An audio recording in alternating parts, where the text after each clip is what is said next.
Our language, our language was almost the same. All of these tribes have lived together for thousands of years in a socially, ecologically intact society. They say the forest started to emerge around 6,000 years ago. But before the forest was here, we understand our ancestors were here, making a life out of the time when the ice was here, finding those openings in those patches and even hunting and living off those prehistoric animals. When the forage started to evolve around 5,000 years ago, so did our material culture. We refer to the forest, the Salnachia, as our Siyaya, our relative. And interestingly, the root word within our language for tree is Siya, relative. That interconnection with the land was balanced and supported immensely by the wealth and the richness of the ocean, where we had a maritime economy and an immensely rich maritime diet that included 2 keystone species, the Pacific heron, Sutsi slawat, the Stjaletten, the salmon that would migrate and travel great distance and return to our rivers and our creeks for generation upon generation. I'm competing with the oyster catchers. That's pretty cool. It was said long ago that the people lived to the best of their ability, but there was a chief who was wanting to retire and he sent 3 of his children out. He had 2 older children, a son and a daughter. And they went away and the son came back with his goods. He was a hunter and he brought all his goods back to the people because they were trying to prove themselves to be providers and worthy to be their people's chief. When he came back, he brought back elk, he brought back bear, he brought back deer, and the people ate really well and they came to the conclusion that he was going to be their chief. And the older chief said, no, I still have 2 children that are supposed to come back from their journey. And the daughter came back a year later and she was a carver and she brought back woven blankets and she brought back carved canoes and she gave them to the elders. And they were so happy with the gifts that the second child of the chief brought. And they said, she has to be our chief. And the chief, he said to the group, I have 1 more child. But people were really skeptical because this child was very young. In fact, he was only 4 years old when he left. And on the 3rd year, he did not return. And the people assumed that he had perished. He was too young to be on his own. But on the 4th year, that child returned and he was coming up the inlet on a canoe and he was towing another canoe. By this time, he was 8 years old. And when he arrived, the people ran down to the shoreline to look at what gift he brought back to the people. And they couldn't see anything. They only saw the second canoe. And when they looked in the second canoe, they saw gravel and water. And what they didn't know was that that young child, he went and lived with the salmon people. And they said to him, we'll teach you everything about us, about our way of life and how we want to live in balance with you. So when he came back, he brought back some of their children, their baby eggs. And he was told, put these eggs in your river and our people will always come back to you. But we'll only come back to you if you show respect and if you live in balance and you only take what you need. So that little boy, he put the eggs into the local rivers of his people. And sure enough, those eggs, they emerged into fry and smolt. And they would go on their life journey and they would come back to those same rivers and creeks where our people lived. By showing that respect and honoring the salmon people, that salmon have continued to return to our waters generation after generation. And even when I was a child, our parents, when we finished our salmon, we would bring our bones to the shoreline to show the salmon people that we didn't waste their sacrifice, that we used everything they gave us, which is the gift of life. The Sechelt people consists of 4 clans, Hanachin, Sonai, Skejos, and Tuang. Wolf, grizzly bear, killer whale, and frog. And our ancestors managed regions of the Sunshine Coast, including all the way up to Lang Bay, through Jervis Inlet, Princess Louisa, all through this channel. And this channel that we showed you earlier, I call it Canoe Pass. It's called Welcome Pass. We call this our 8-lane highway because our people would use this and they would travel naturally in the inland using these islands, Tuxedo and Squallop, which I always forget the English name for. Thormanby Island. The reason why Squallop is so near and dear to my heart is because my grandfather's clan, this was their winter village. But if you could imagine the extensive trade, but not just trade, our people built our wealth and we built our success of life through the potlatch and through intermarriage. So Salish people, you had access to land through marriage, trade, or potlatch. And our whole society ran on that system. And as a result, our villages, our tribes, they practiced exogamy, intermarriage with the other tribes. And what that did is it provided you security, it provided you rich cultural diversity and wealth. But if there was anything that occurred within your homeland, for example, if it was a natural disaster, a really bad winter, or even sometimes if a northern tribe had a raid on your village, through your intermarriages and through your potlatch relationships, you would be able to lean on your neighbors and they would help you and they would support you through your time of need. Since we've been standing here, there have been flocks of Canada geese. The Canada geese are migrating up north right now. And if you can see it through our zoom lens, it's worth a look.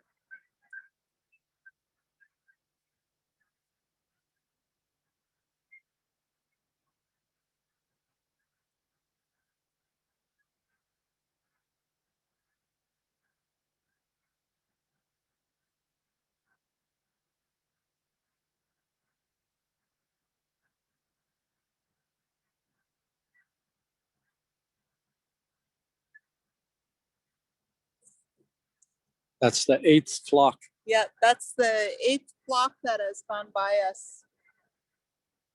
So I was talking momentarily about trade and travel, and the people on the Northwest Coast, travel was self-propulsion. We used our body, our feet, and we would travel over the mountains quite extensively. Most people don't realize how extensive and how widely our population utilized the mountain ranges. For example, of the 133 plants and trees that was used for medicine, a lot of them would be gathered at the semi-alpine and the alpine level. But more so, the alpine level was utilized by our medicine people. Our medicine people, they would train as medicine people through a lifetime master apprentice with a senior medicine person. In their time and need, they would come down to the people. But our medicine people had more communication and more contact as medicine people between tribes than they did with their own people that they were born into. They worked together, they collaborated, and they came to us in our time of need. And just to challenge you and to ask you to have an open heart, our people traveled the land, but it was also understood that our elders lived a pure life and that some of them even had the capacity to communicate through mental telepathy. I do not have that skill set, but I was born and raised within a family where my grandmother, Alla Hanechin, whose clan is from the Queen's Reach, they were the people of the fish trap. And their resource was the salmon that came up into that area. And they would take care and manage and steward that resource through what you would call many effective forms of aquaculture. Some of those practices were very simple, but it was to maintain the beach and maintain and keep the creeks, the spawning beds, very healthy and optimal for the salmon to return. Other things included actively and consciously choosing not to overharvest. And in fact, to be a citizen of this society, the Salish people, 300, 500 years ago, you had collective, universal access to food, to medical care, to housing. Life was quite good. There was also stratification. But where you could get yourself into trouble as a citizen is if you broke an environmental law. For example, I was talking a little earlier about the salmon people. If a person dragged a canoe through a salmon spawning creek, they can get themselves in considerable trouble. There would be serious retribution to pay because the people understood intimately and as a collective that that salmon was the basis and the foundation of our survival and our wealth.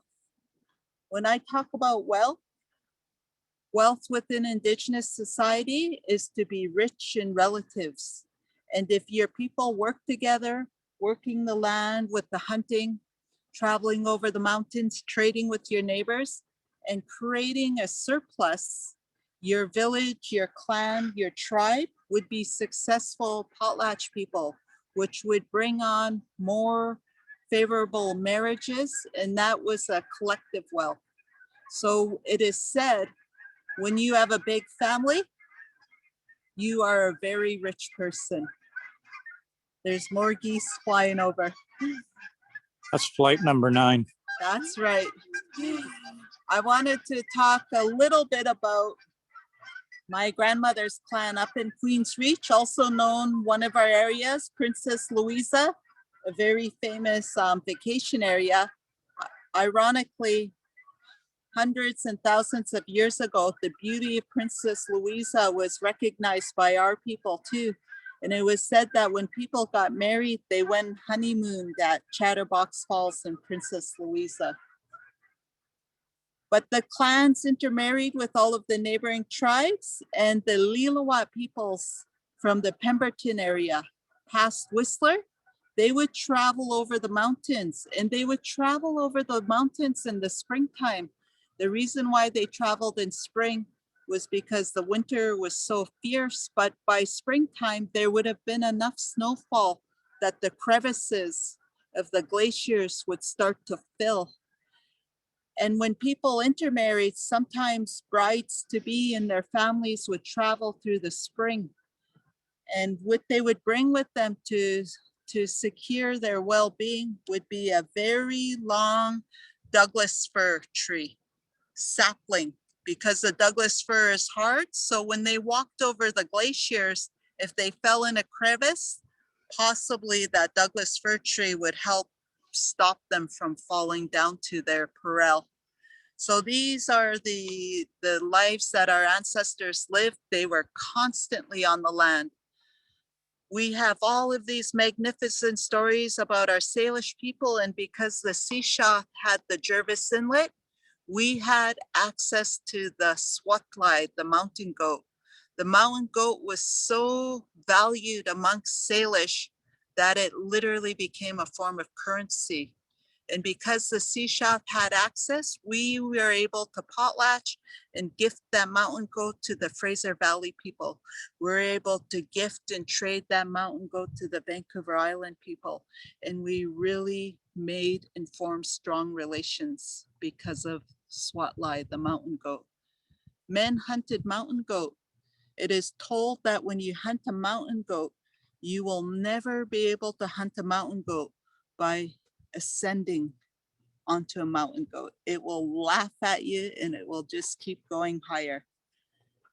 You have to go from the back of the mountain and descend on that mountain goat if the weather conditions and the wind is working in your favor. If not, tough luck. One of the methods would be arrow, spear, or pole. If you were able to successfully descend on a mountain goat, you could push it off the bluff with a pole. One of the other methods was to utilize the slate that exists in Deserted Bay up in Jervis Inlet. The slate would be put on their paths because the mountain goat will have trails and travel routes that are thousands of years old as well. And they would put the round pebble rocks from the beach under the slate. And when the mountain goat stepped on the slate, it would lose its balance. The reason why I share that is because we live in a society now where we're not associated with how our food gets to our plate. But that's the history of my immediate family through my grandfather. But it also highlights how extensive our people traveled the land over the mountains, over across through towards our relatives, the Squamish, into the Penticton area. We would have trade. That I just wanted to start. I can keep going with stories because I love stories, but I have a co-guide and a friend here that is going to continue and support this program with me. So with that, I'm going to take the tripod and introduce to you my colleague and friend, Smane Stomish.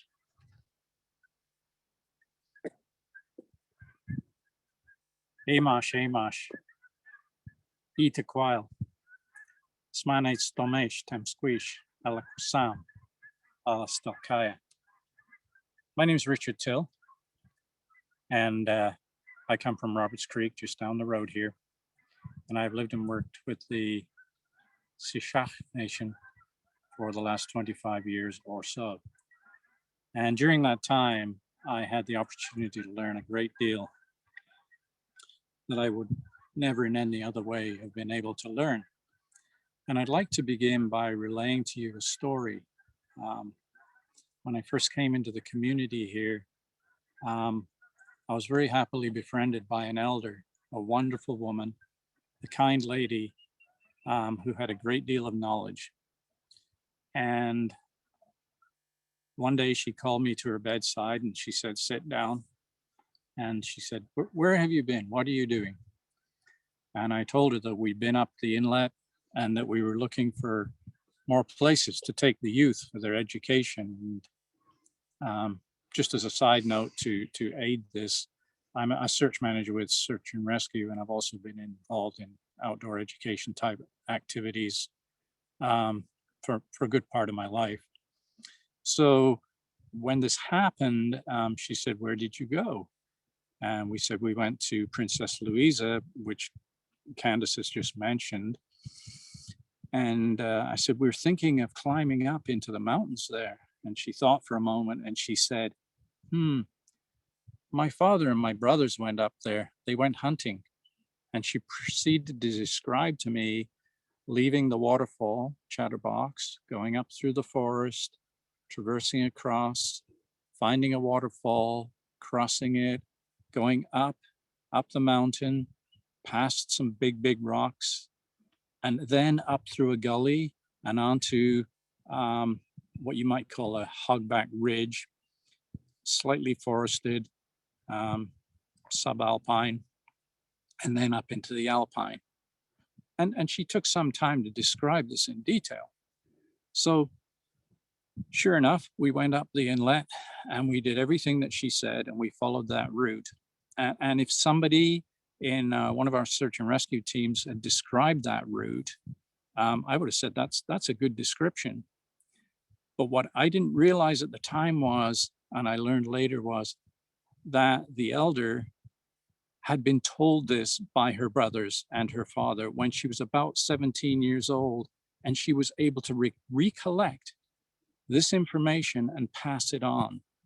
So having spent a lot of time studying maps, making maps over the years, I was completely astounded by the accuracy of this story. And it's always stuck with me that if you don't have maps, what you have is stories.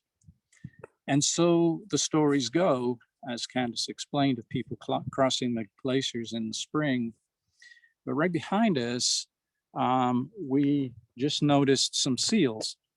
And as you probably all well know, there are the so-called grease trails for the Oolican grease. But locally, the story is not so much about the Oolican as it is about seals. And if I may tell you one more story, behind the second set of inlets, which is Narrows Inlet and Salmon Arm, which is over in this direction, right across the top of the Cairn Range. I was told by another family, the elders of another family, of the routes that passed on through. And in fact, what they were transporting was dried seal meat or seal fats. And so this raised our curiosity, and wanting to know more about this, we began exploring some of the passes, different passes that led either north and east up into the Chilcotin. And then we explored passes that led further north up the coast itself in the Coast Range, and also east more towards the Lilwat people.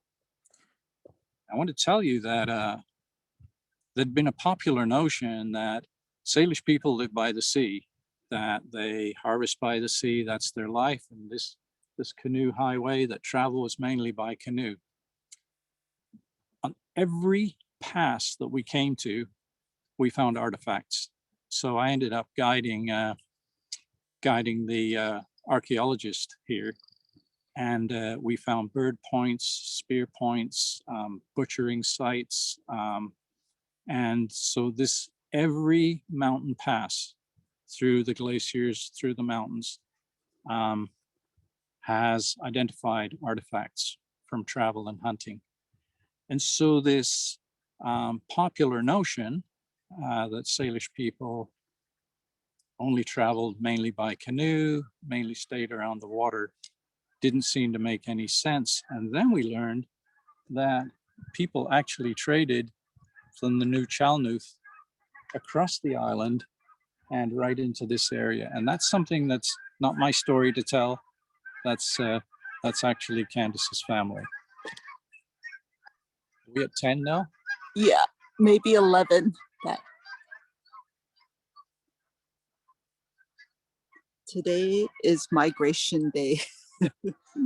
Which is a good point, actually, because every time that we go up into the mountain passes and the trails, we notice that the trails are actually, to give credit to the animals that are migrating, is where the bear would come through into Hunnichin at the top of Jervis Inlet. And there would be, perhaps we've counted 18 grizzlies at the mouth of the river.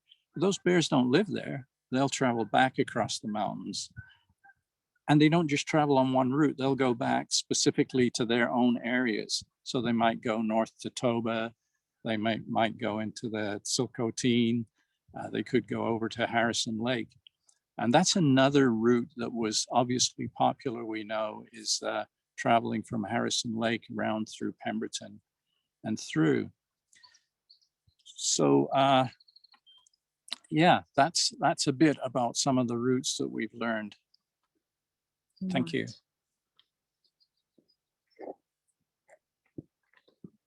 So I'm happy to talk about history and travel and stories all day, but I also wanted to share, if you have any questions, we're happy to explore those questions through the presentation. It makes the presentation alive. We had orators in our family, and my aunts, the matriarchs of our family, their granduncle would come and share stories with them, and they had to demonstrate their active listening and their comprehension. And one of the means to do that would be to raise your eyebrows and go, ah. And he would not continue his story unless they raised their eyebrows and went, ah. I just wanted to, I was talking about the mountain goat and how that supported our relationships with the other tribes, but I also wanted to share that It's within our oral history amongst the Sishat when we potlatched at Squalup and Kapalin, which is Kapalin was literally like our Sishat people's Ottawa. Of our 4 clans, we had 30 main villages, and each village had hundreds of people.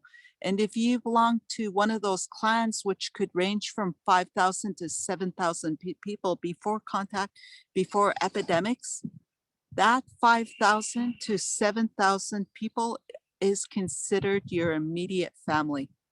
You cannot marry into your clan. You always marry outside your clan. So the potlatches included people all through southern British Columbia, Washington, Oregon, and parts of Northern California. So we understand today that our genetic diversity is extremely rich. And to put that into a modern day context, some of our travel patterns include the tribal journeys, which is a canoe journey that is practiced all up and down the West Coast. And it's even has North American Indigenous people coming as far, if you can believe it, New York. And when we travel through tribal journeys, we practice protocol. And the protocol that still is strong today is that when you arrive at a beach as a visitor, you announce who you are and you ask permission to come ashore. For the Salish people within our artistic iconography, we have the circle, and then we have 2 triangles. That is the eye of the creator. It is also the symbol of peace. So when you are out in the bay, hoping to be invited to shore as a Salish person universally, you will hold your paddle up in the air, showing your eye of the creator. And when the people at the shore from that village recognized that symbol, they knew that it was Siaya, family and friend, and they would formally welcome you to shore. So we are through those cultural festivals and cultural practices still experiencing our homelands in our travel. Possibly 200 plus years ago, as a Salish person, I may not just decide I'm going to take a canoe trip and go up to Johnson Strait. I do and have mentioned there were forms of conflict. That conflict wasn't highly prevalent until contact and would occur to make warfare increase between the northern tribes was the collapse of our society through the epidemics.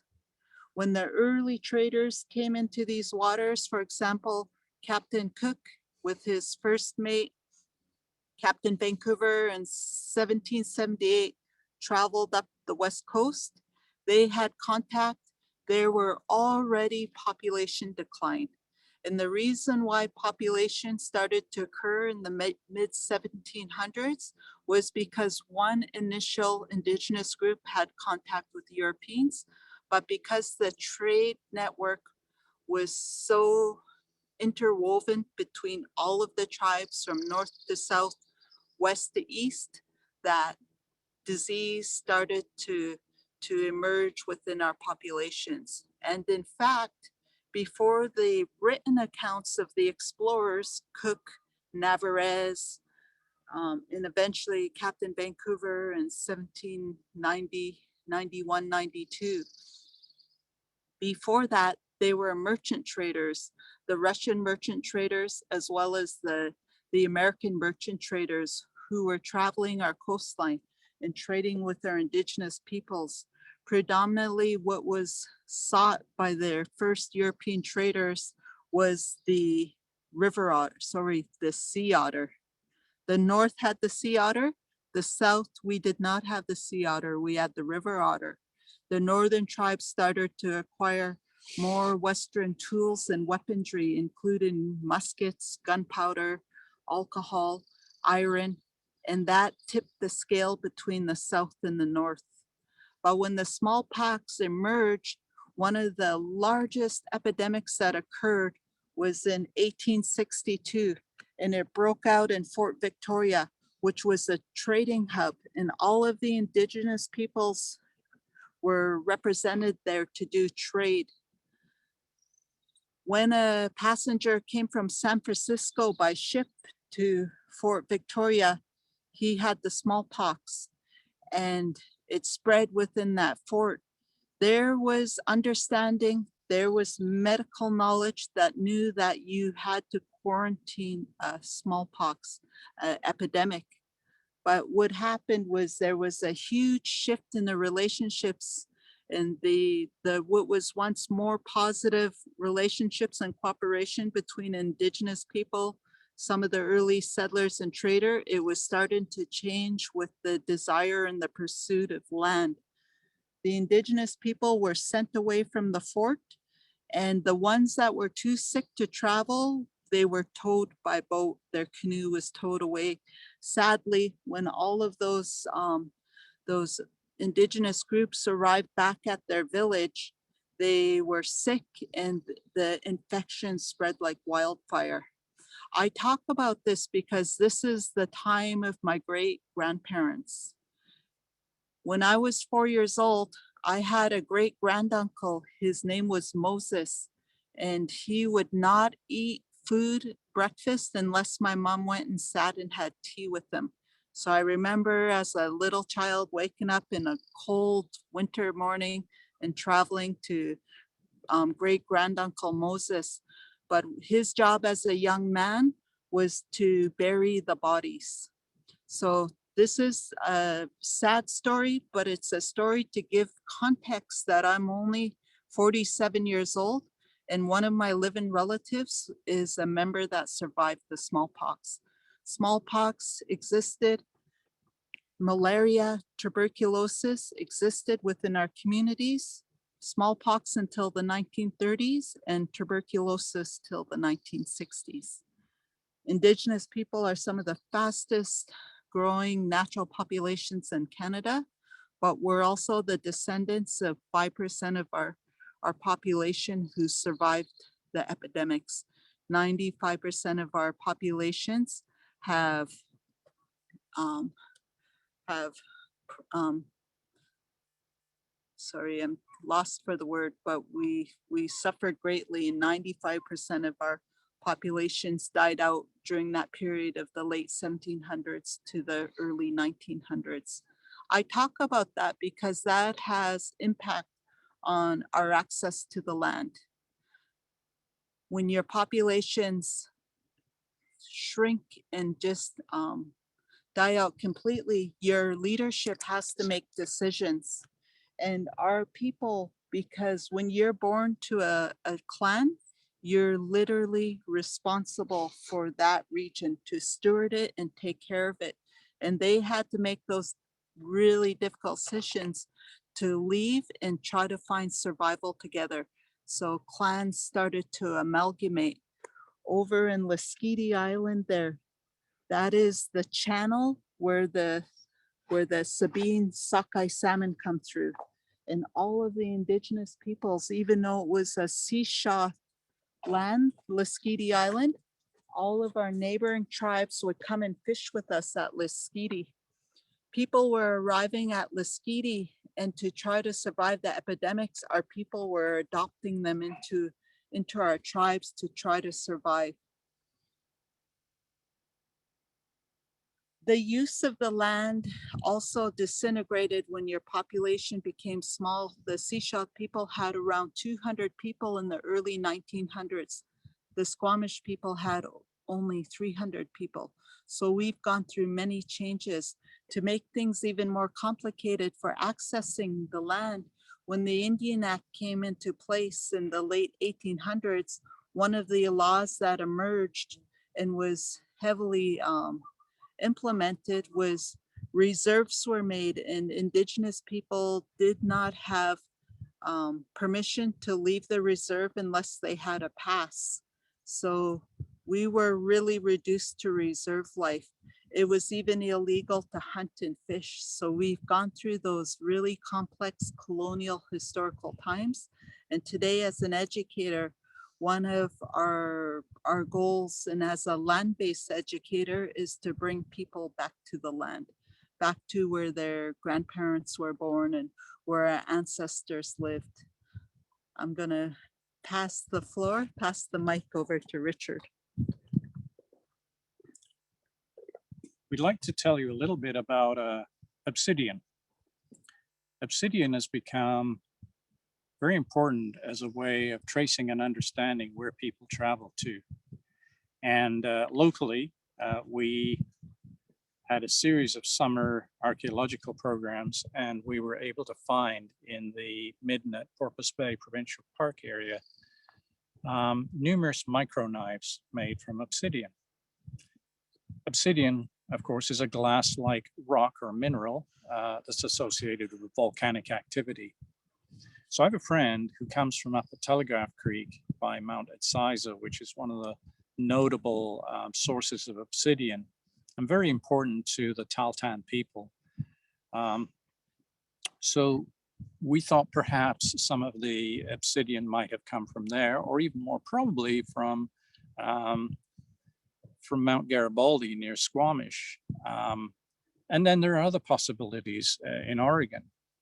And what's happening is that the more archaeological evidence comes up, the more we realize that it's not necessarily local obsidian that is used. You can have one site with obsidian from 3 places, and then indeed the obsidian was traveled about 1,700 kilometers across into northeastern Alberta from northern BC, would travel from Oregon to here. So there isn't necessarily a set pattern.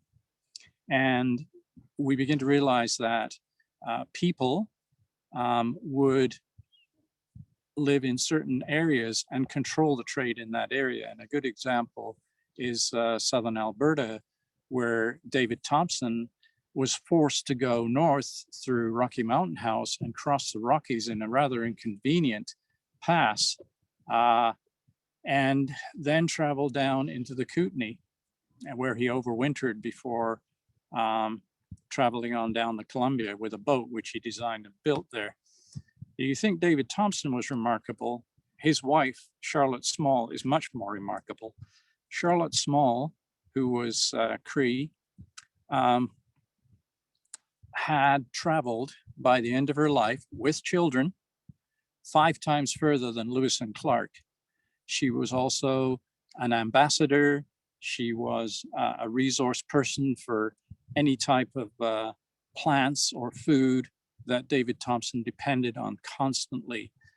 She was able to negotiate his way on the different routes. He actually mapped and gave the coordinates to Lewis and Clark through to the US indirectly, but nonetheless, much of the information that they used to make their transit of the continent came from David Thompson. And without Charlotte Small, he would not have been able to do this. Her life is quite remarkable. And unlike some of the traders at the time, they remained married for the rest of their lives. And it's quite a story if you ever want to look into it. So we talked about obsidian, but there's also another trade marker, and that are shells from across this way. So if we were to cross Vancouver Island to the lands and the waters of the New Chalmers, we would find the Dentalis shells, which you will see pictured as part of different regalia used out on the prairie, and also used here too. But it was highly valued, and so because the shells are specifically from this one area, although they were collected also on the Oregon coast and Washington coast, it's easy to look at the shells and know where they come from, and they would be traded from place to place. And depending on which nations were controlling the trade of a particular area, they could travel far, far out into the prairie. This gives us some notion of the distance that the materials can travel, but it doesn't tell us necessarily how far the people traveled. And that's where we have a personal friend who we met on the canoe journey that Candace described. And he tells us in clear details of how his family ranged from Alaska to Northern California. And that is important because if you can transport goods along that length of the shoreline, the Pacific shoreline, it means that the goods and materials that you're transporting up and down can then be transported east through the mountains and out into the prairie. So this gives us some idea of the many routes traveling back and forth. So we talked a little bit about at the beginning about stories, and we talked about the elder story of a route going up into the mountains, and that particular route, some of Candace's family would typically travel to Harrison and back quite regularly, and thus the early explorers and the early prospectors would rely heavily, and we've recorded accounts of how they were guided by First Nations people who already knew these routes. So it goes animals, First Nations people, and finally we build our trails and ultimately roads over these different routes. One other route that is almost lost, and again, a personal friend was surveying, was the Hope Princeton Highway. As it was a regularly traveled route, and then the engineers pushed through the first version of the highway, and it was later turned into the Hope Princeton. So these routes through the mountains don't just arrive by someone with a transit and a lot of heavy equipment. They really do have their roots in First Nations trade routes and travel routes. So many different materials. People often will say, oh, well, that was a grease trail, but it's important to remember that's not just what it was. There was so much else going on, especially like marriage arrangements and different kinds of protocols that were happening, and also helping people in shortages, assisting another group through another family, we're connected through intermarriage. So these are some of the things that we've learned and have found to be extremely interesting about the history of travel through the different trade routes. Almost.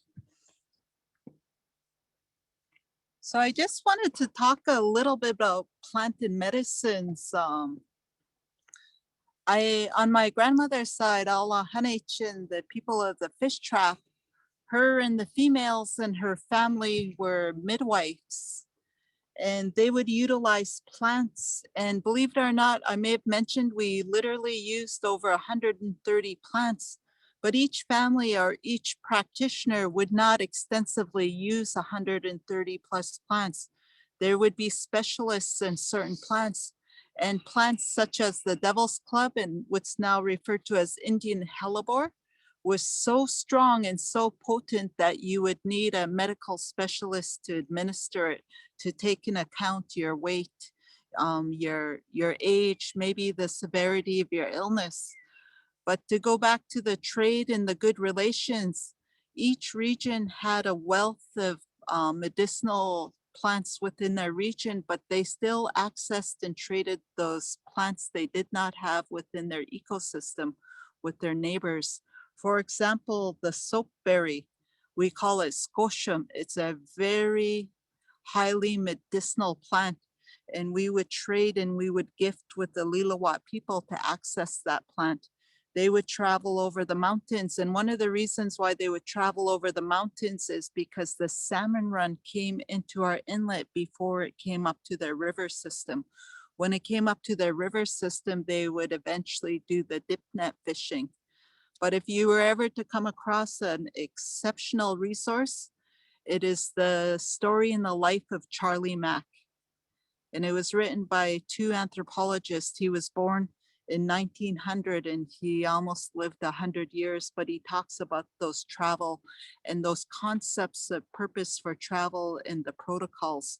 One of the stories he tells is during the decline of the population during the epidemics, people were still working and striving to maintain our way of life, our laws and our customs. For example, within our society, decisions made about life and resources were not the sole decision of our hereditary chief. Our hereditary chiefs we call Hewo Siam is a highly respected person, but a chief was born to serve his people.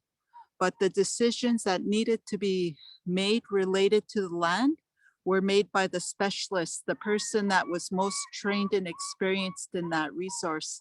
If there had to be decisions about the mountain goat, you would speak to the lead mountain goat hunter. If there were decisions about the berries, you would speak to the matriarch in the village. We are often referred to as hunters and gatherers, but we actually practiced our own forms of aquaculture and agriculture. We did selective burning of our forests. There was a fire keeper, a person trained from a young age to be able to understand the weather conditions, the wind patterns, and they would be the one that would be responsible for those small controlled selective burns, which would help mitigate large fires. It would facilitate hunting, and of course it would support the soil and the new growth of the medicines and the berry bushes. If you needed to harvest berries, you would not go speak to the chief. You would ask to speak to the matriarch of that village, and she would grant you permission. But if you wanted to hold respect and be respected, you would reciprocate that gift. The Seashot people, we would travel over Mount Elphinstone into what is now called McNabb Creek on the west side of Howe Sound, because that big sun open exposed area, McNabb Creek, the Squamish people would have a wealth of berries before many of our own berries were ripe. So we did have those interrelations and those interconnections.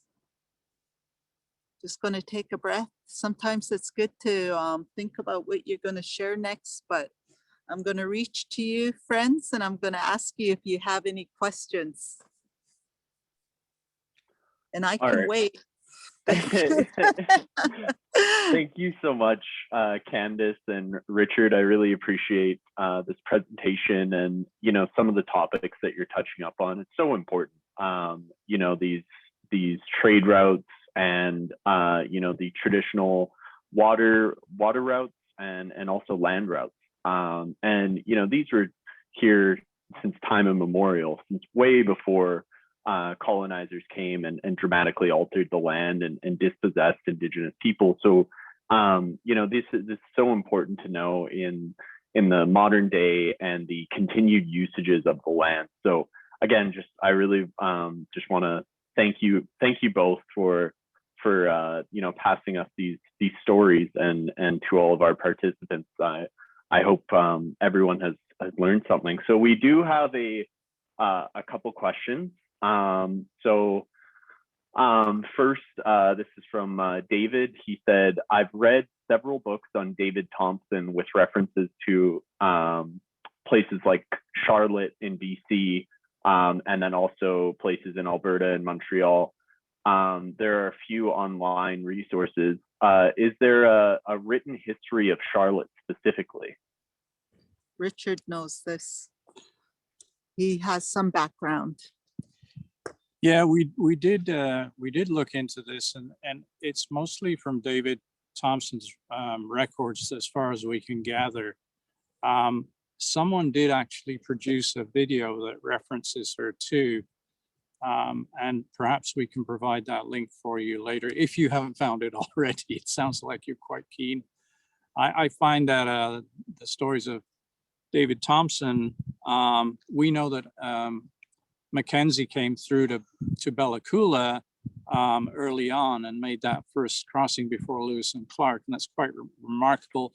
And he depended not only on First Nations people, but that he actually depended on that Grease Trail route, which was said to be a meter deep in places where the ground allowed that, but in softer areas, it was said that if a full-grown man walked, you couldn't see his head from the side. It was worn so deeply, and the number of bentwood boxes of grease, which were considerably heavy, that were transported, was just tremendous. And I'll never forget this one story that was told to us, and that is that in the suspension bridges that were made, there was an ethnographer who was working up in that area, and he specifically wanted to see this suspension bridge and the people crossing it at that time of year. And he was quite astonished because he saw a man who was somewhat advanced in years, a well-built man, and on his shoulders he had a bentwood box, which was not surprising. What was surprising, that on top of that box was his aged mother, who he was carrying to see relatives inland.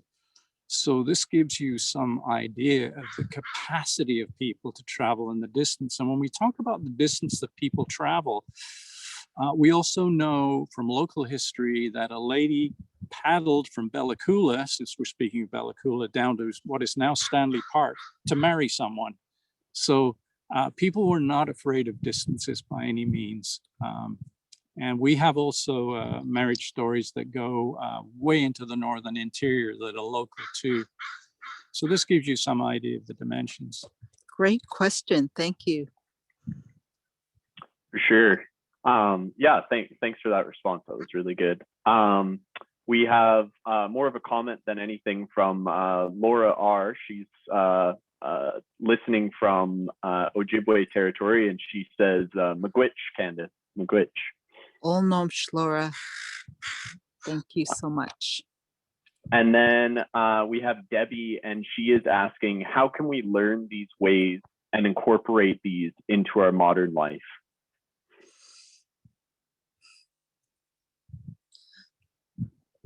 So I just wanted to give a little bit of a background. Richard and I have been working together for 25 years in education and land-based learning. And it's been a journey. There's some of the earlier anthropological accounts, I give credit because they were there and they were reporting their findings, even though some of the findings were highly misunderstood. For example, Charles Hiltut came to the Sechauchet people and other tribes. He got a grant to do some ethnography. He was a pseudo-anthropologist, and he came to the Sechauchet people, and he reported they didn't know their genealogy. Only one woman in the tribe, a 90-year-old, knew the relations. What he didn't understand, or what he was that within our culture, the women are the keepers of the family. We are the genealogists, and when you are formally representing your people, you use that person with the highest expertise. So of course we're going to refer the anthropologist to our matriarch and show that respect, but also she's a knowledge keeper. So it's weaving through those earlier accounts, but not throwing the baby out with the bathwater. A lot of the times I work with other Indigenous knowledge keepers, and we work in the context of education, tourism, but I will never go up to them and start asking them questions about their life history, family history, and oral traditions. I will tell a story, and if they care to reciprocate, they will tell me a story back. I have never had directedness in questioning, so oral traditions is a reciprocal process of sharing, because when you know each other's history, you're in relationship, you're friend and family. Nonetheless, there are many knowledge keepers who will support their younger family members who are filmmakers, and they are now given accounts. I recommend as a resource, APTN, Aboriginal Peoples TV Network. First Nations Education Steering Committee is another website, as well as the accounts of Indigenous academics. If you ever want to learn about the wealth of storytelling here on the Northwest Coast, Joanne Archibald She's just absolutely amazing. She's did her PhD in storytelling. She's been a professor at UBC. So those are some of the recommendations. I may ask Richard if you have any thoughts. Yeah, in a completely different vein.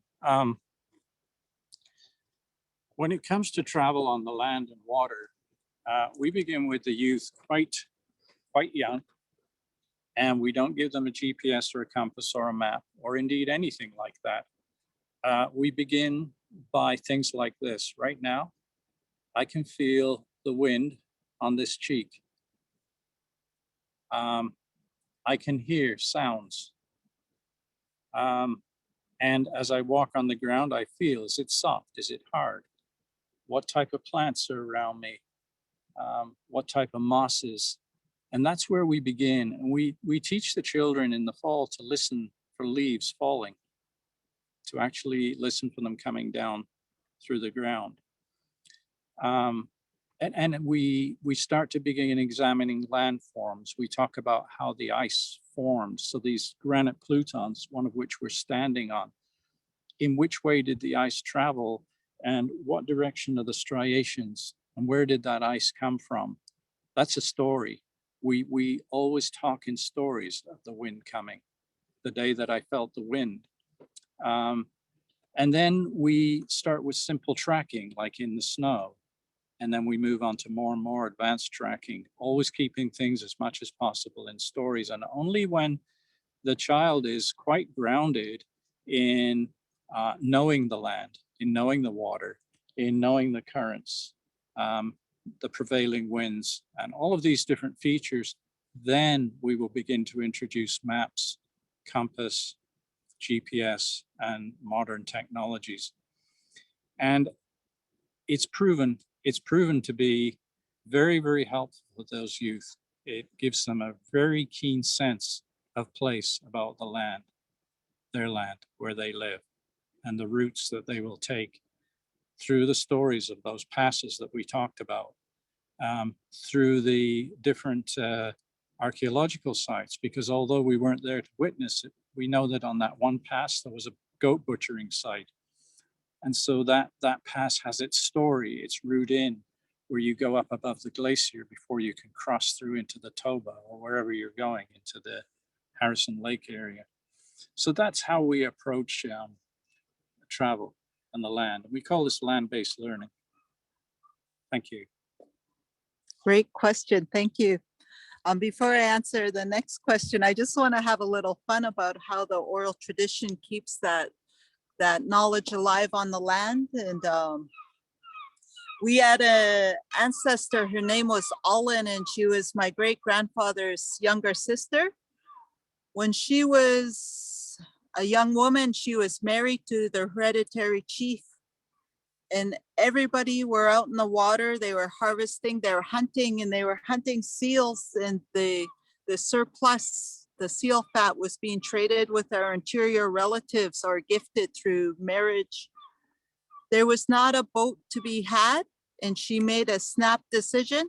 Her newborn baby was sick, and she left Narrows Inlet, and she walked all of Narrows Inlet, all of Salmon Inlet, through the tetrahedron to the waterfront of present-day Sechelt, BC. She walked 3 days and 3 nights. She didn't stop. She breastfed while she walked, because she knew she had to get the baby to Sechelt on a Thursday at 12 noon before the Union steamship left and went back to Vancouver to bring her son to a hospital to get medical help. He had pneumonia. He survived, and he became our hereditary chief. And his son, his only born son, is our chief today. So that's a great story. She also lived through the epidemics, and she lived through 4 husbands. She was a middle-aged woman in her 50s, and she would work during the week, and she would get into her canoe and she would paddle the 18 nautical miles from Sechelt to Nanaimo to go and visit her boyfriend, who was a Senemo chief. So just in the spirit of fun, as cousins, to be descendants of that amazing woman. If someone's taken great measures to date a guy, we'll joke and we'll call that person Olin, meaning you're that tenacious woman who will no vast territory will stop you. So that's how oral tradition stays alive within our people, and it also explains our history and our connection to the land. Thank you. Damien, do we have any more questions? Yeah, for sure. Oh, thanks so much for sharing that. That was awesome. So Trent asks, how were invitations extended for potlatches? Awesome question. This is my favorite question, Trent. Runners, cultural ambassadors. I'm not very technical or mathematical. I'd like to think and hope that I would be a runner. Runners were highly multilingual, 5 to 8 dialects, sometimes even more.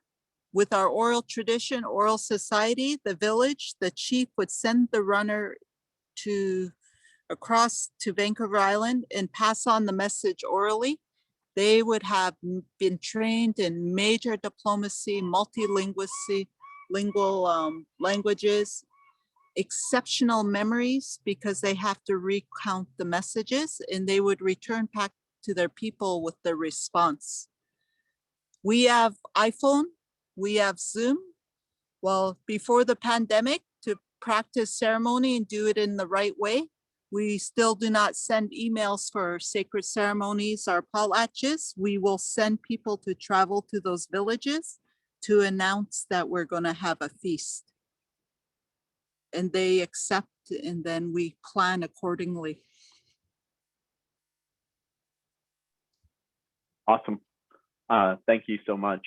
So we don't have any other questions right now, but I'm just wondering, would you or Richard or both of you like to talk a little bit about the work you guys do through Talaysay Tours and kind of what that looks like? Sure, I would love to. We're both educators. We are currently educators within the tourism industry. We work with over 45 schools in the Lower Mainland, and we do land-based learning and Indigenous curriculum.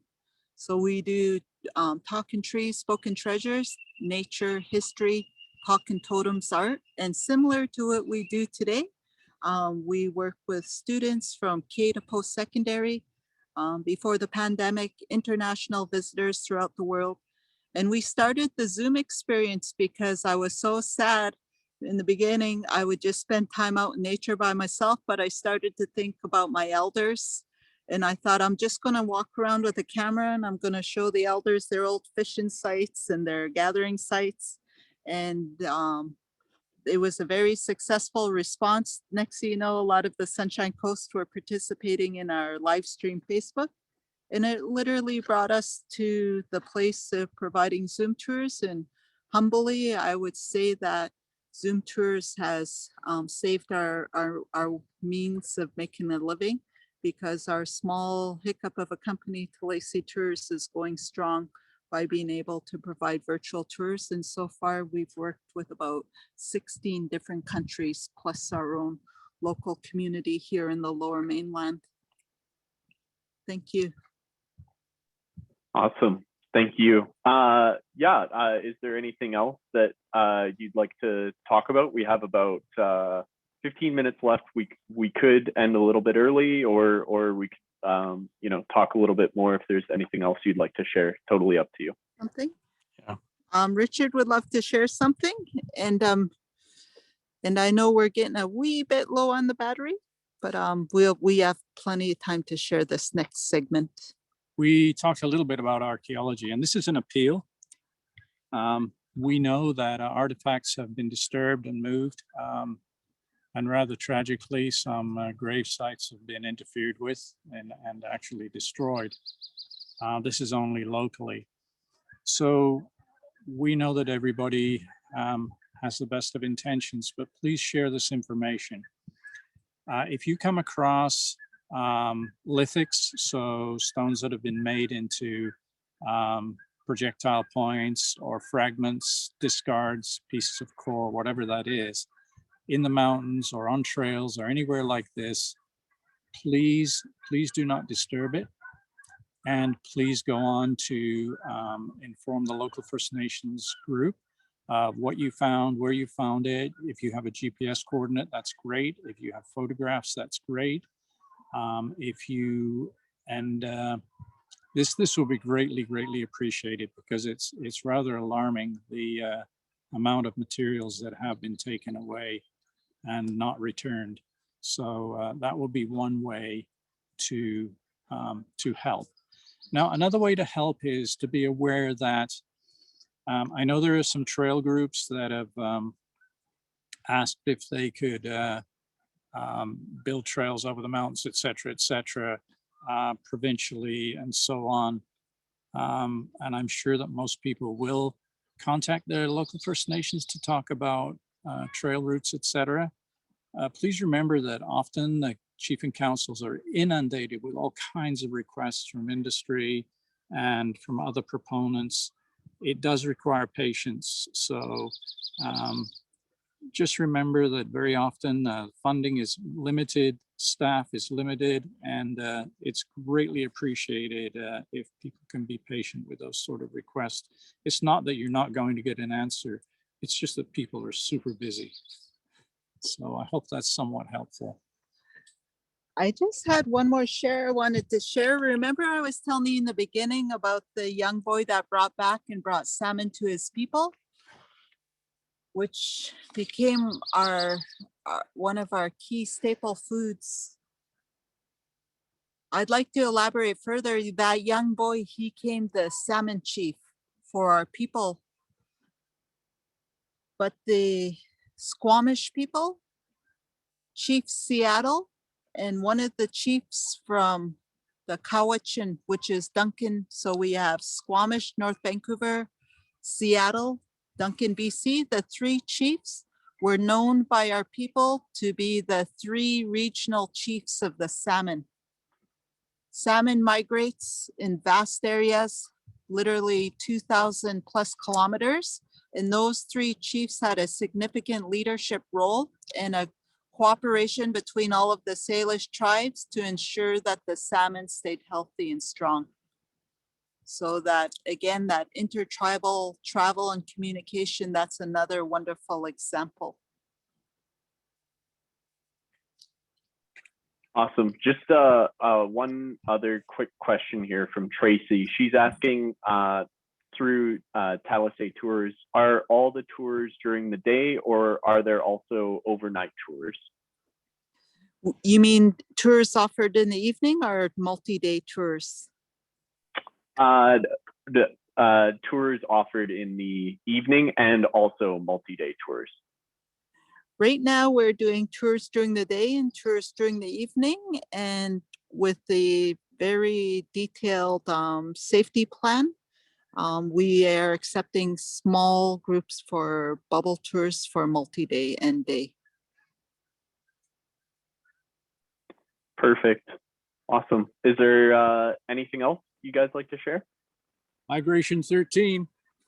Check out those. Get on that flight. Yeah, that's the Canada geese. We call it ha. Of course, they make the sound ha, so it's not a big fancy name, but that's what we call them. We also are lucky enough to have a place locally where the snow geese will come and they'll just rest. So this is quite a thrill. What we're doing today here is we're just taking an inventory as we travel back and forth through this particular park, and we're taking an inventory of what's happening with the plants, which berries are coming up here in this particular location, what stage they're at. And this morning we found, and there isn't one right here, but we found a fawn lily, and it was quite delightful to see. It's a very delicate white flower with a traditional use for dyeing cloth. We talked about the mountain goat. What we didn't talk about was the woolly dog, and actually Candace has much more knowledge about the woolly dog than I do. But Within Talaysay Tours, a lot of what we do is rediscovery and research. And that's, I think, one of probably our strong points. For sure. Richard and I, Richard is really our go-to for research. We're both history geeks, but we work with a cohort of post-secondary students and younger Indigenous adults to train them as cultural ambassadors and to train them as guides that can share the historical, archaeological, oral traditions and customs of our people. We also re-educate. Please note, people call this reindeer lichen, but we don't have reindeer, we have caribou. So as a part of our re-education, caribou lichen. I just wanted to share with the group, just wanted to really thank you. Even through Zoom, we can really feel your warmth and your acceptance. And it's really a joy to be able to do this work. I want to personally thank you all for logging in and joining us this afternoon to explore a little bit of history in relation to the Swiya, the land and the travel routes, the trails and the paths, which we call Shouth. I feel like there's so much more we would love to share with you, but maybe we'll have to have another session one day soon.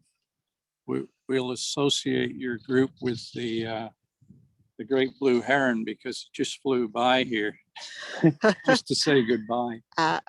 And he's a creature of great patience. I'll say. Awesome. Thanks again, Richard and Candace. I really appreciate it. Tracy says Limlet, and yeah, just thanks so much. We have nothing but positive comments right now in the chat, and just people talking about how much they enjoyed it and stuff like that. And so, yeah, we really appreciate it. And we just want to say to everyone, check out their website. We put it in the chat box. And it's so important to support these local businesses, and you can clearly learn so much from both Candace and Richard. And so we really would like some of these participants. We hope that you could go on a tour and just learn more about the land and the area of Vancouver that they're located in. So yeah, thanks again, you guys. Really appreciate it. You're most welcome. Oh no. Lilkamate Soch. Take care, Ukali, everybody. Yeah, Soch. And farewell. Hoi. Take care. All right. So we have a little bit of a break now for about 20 minutes. So before our next presentation. So if you want to get up, stretch, take the dog out for a walk or what have you, now is the time to do it. So we will all be back here at 2:45 for our next presentation.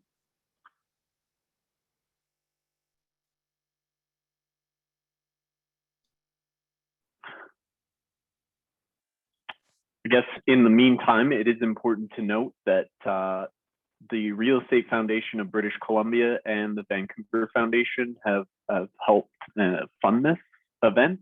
So we are super grateful to have them kind of help out and fund this event. And it wouldn't be possible without amazing funders such as the Real Estate Foundation of British Columbia and the Vancouver Foundation. So now that it's 2:45, I gave everyone a couple minutes to kind of join back. I think we should get started with our next presentation. So I'm just going to do a brief introduction for Amiththan. I hope I am pronouncing your name right. So our next presenter is Amiththan Sebarajah. Apologies if I butchered that. Amiththan is a writer. He's an outdoor enthusiast and diversity and inclusion advocate. He holds a master's in English from York University and currently sits on the advisory board for two not-for-profit organizations in the outdoor recreation space. You can usually find Amiththan hiking thousands of miles on unceded Indigenous lands and occasionally writing love letters to the players in this industry. Amiththan is keenly interested in ideas of kinship, belonging, and of course, the land. As a transplant to North America and a survivor of civil war, his advocacy and activism are rooted in the ways in which land as a socio-political construct and lived reality underpin belonging. He also believes that the work around creating any sense of belonging is always ongoing. Feel free to follow him on Instagram at Time Place Drift, and I'll just throw that in the chat real quick. So without any further ado, I'm going to pass it over to Amiththan. Darkness is darkest just before dawn. And in that darkness, there's no mountain, there's no sky, no definite shapes of any kind.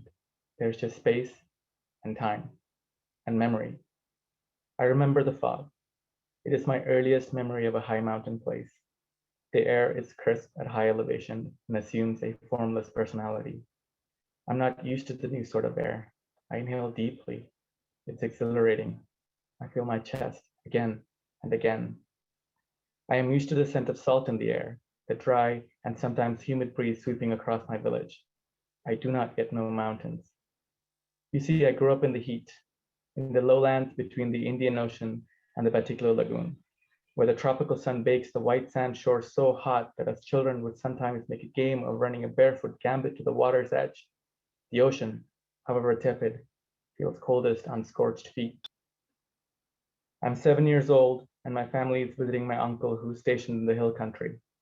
He's a tea estate supervisor for the government. This estate is old, made of hardwood and carved rock. Decades later, I learned that this edifice had housed colonial officers, overseers of the tea plantation, and the scores of indentured Tamils brought over from India to work the plantations. My feet are bare, wet from the dew-laden ladles of carpet grass in the morning, and quite cold. I relish this new feeling.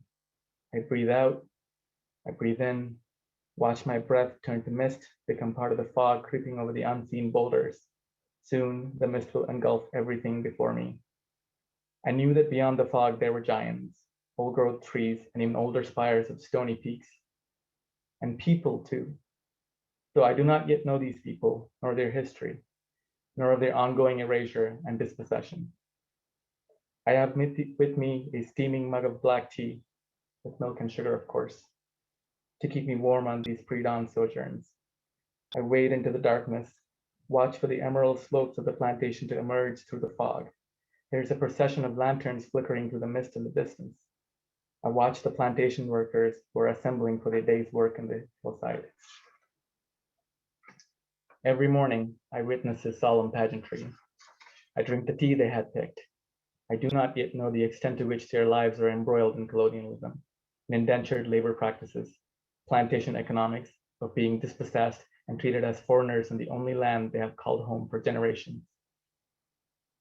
In 1995, my family fled the civil war in Sri Lanka to settle in the distant land, Canada, a foreign place with apple orchards and snow. This is all I knew. Over the decades, though, I'd learned otherwise. Kannada, this here, our village, be welcome. I listened to Richard Wagamese, writer, storyteller, Ojibwe, retell the origin story of Canada or New France, so unlike the stories from so many history books of my childhood. Cartier was looking for a shortcut to China after all. Canada, our homes on stolen land. I would spend my serious academic years studying what it is to belong to this place with its own complicated legacy and practices of erasure. I cannot recall the faces in the mist anymore, but I remember the fog in the mountains. Last year, I hiked the Great Divide Trail, 1,000 kilometers, 29 days. I hiked along the Hausa River Plains, over Palliser Pass.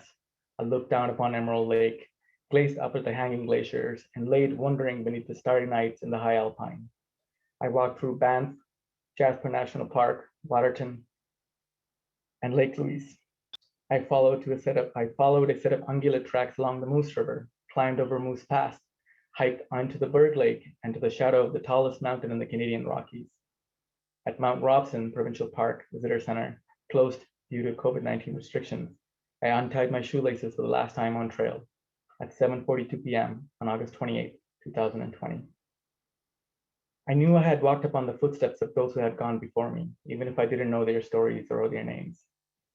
Sitting in that grassy parking lot, waiting for my fiance, I gazed back upon what the Texicalt Nation, the area's earliest known inhabitants, called the mountain with the stripes, or the striped rock. Mount Robson, the spiral roll, stand imperious. It crowns perfectly visible like a wedge of veined blue cheese in the crepuscular horizon. I'm quite hungry. I had eaten the last of my food and it's getting colder. I put my warmest, driest garments, with just the hood, snug around my ears. I wish I had a steamy mug of black tea with 2 sugars. I think about how far I come. I think about the fog, the lanterns, and old Phyllis Monday. Phyllis Monday was the first woman on record to ascend Mount Robson. Like me, she too was born in Sri Lanka, then called Ceylon under colonial rule. Her father, like my uncle, was a manager at the Lipton tea plantation in the hill country. I imagine a young Phyllis walking into the fog like I had, tea in her hand. I wonder if a love for the mountain started in the same unlikely way, at the same unlikely place of our childhoods. Monday received the Order of Canada for her work with the Girl Guides and contributing at large to mountain culture in Western Canada. Much later, I discovered that one of the plans for the Great Divide Trail itself came from the Girl Guides. I think about this improbable synchronicity. 2 unalike stories converging at the same place, but from a different time. I wonder if Monday had seen the procession of lanterns. I wonder as well, had she ever wondered about the people in the mist?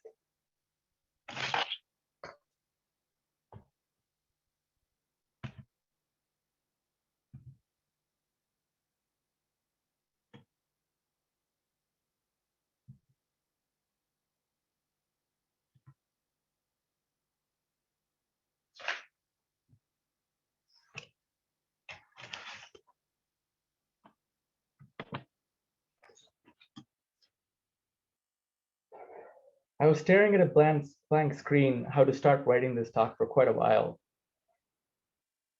The blank white space and the flickering cursor accusing me one blink at a time of procrastination, of being an imposter, to come up with something new. It's not as if I don't have anything to say. Quite the opposite, in fact. But I needed an ingress. So I did what I always do. To look for inspiration from something familiar, I looked at my Instagram feed. So many faces, so many voices speaking from the so-called outdoor landscape, constructing and in the process reconstructing the narrative that has defined and continued to shape its construct. And that's what it is. The outdoors is a construct, a made-up thing with real consequences. It exists in stories, through the curated imagery, via people who tell and get to tell stories. It exists through all of us. We are all implicated in this dynamic, but that doesn't mean our relationship within and to this construct or experiencing of the shared reality is anything but equivocal. The outdoor is also an industry, a politicized system, and a for-profit economy, and also a mode of being. It is vital for those of us who have a stake in this field to understand this basic dynamic. It exists in the stories we tell, how we tell them, who get to tell them, and at whose expense, and crucially, at whose erasure. Even just a few years ago, this was a vastly different landscape. Sure, there are different faces now when you walk into a retailer or browse through the images of an outdoor-related advertising campaign attempting to rewrite specific kinds of arguments about the space and the brands themselves. But what are we seeing? What are we being shown? This industry has been repeating the same type of stories about itself for so long, it has come to believe its own myths. The outdoors is an escape. The outdoor doesn't have politics. The outdoor does not discriminate. The outdoor is out there to be explored and discovered. The outdoors is always and only a place. This single story has many problems. Indeed, there's an impetus now for stories like mine, faces like mine, to feed an industry hungry for what it has deemed authentic diversity content. We can argue that this is a start, this is long overdue, but the idea of seeking out what seems like authentic diversity content is also a problem. This process is necessarily predicated upon explicit bias, unexamined assumptions, and outright fantasies about the optics of what might one imagine constitutes authenticity in the first place. There can be no authentic diversity story. This is an untenable artificial idea. Diversity is not singular.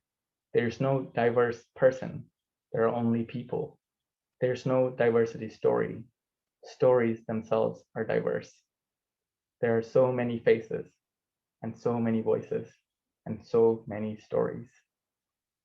In other words, I'm not a diversity story about the outdoors. Mine is yet another story from the outdoors about itself. At first, I was tempted to read from a piece I had written elsewhere called Diversity is Not a Hashtag, which is an open letter to the outdoor industry on the politicized experience of people of color in the outdoors. It was tempting not because I didn't want to write or say something original or novel for the symposium. The reason, at least one of them, is fatigue. This sort of endless unpacking of how access and diversity operate in the outdoor space and industry is quite frankly exhausting. It leaves me wondering, who does this benefit? Who's listening? Why do expectations for an explanation or a defense, stated or not, hangs over my presence in this space, my humanity? But let me give you some context. I've now hiked over thousands of miles across different parts of this planet, including a few thousand kilometers in Canada. I've tested products for big outdoor brands. I've worked in the outdoor retail space. I even sit on the board of directors for a major long distance trail in the US. In other words, I am, at this point in my life, is no stranger to the outdoor space.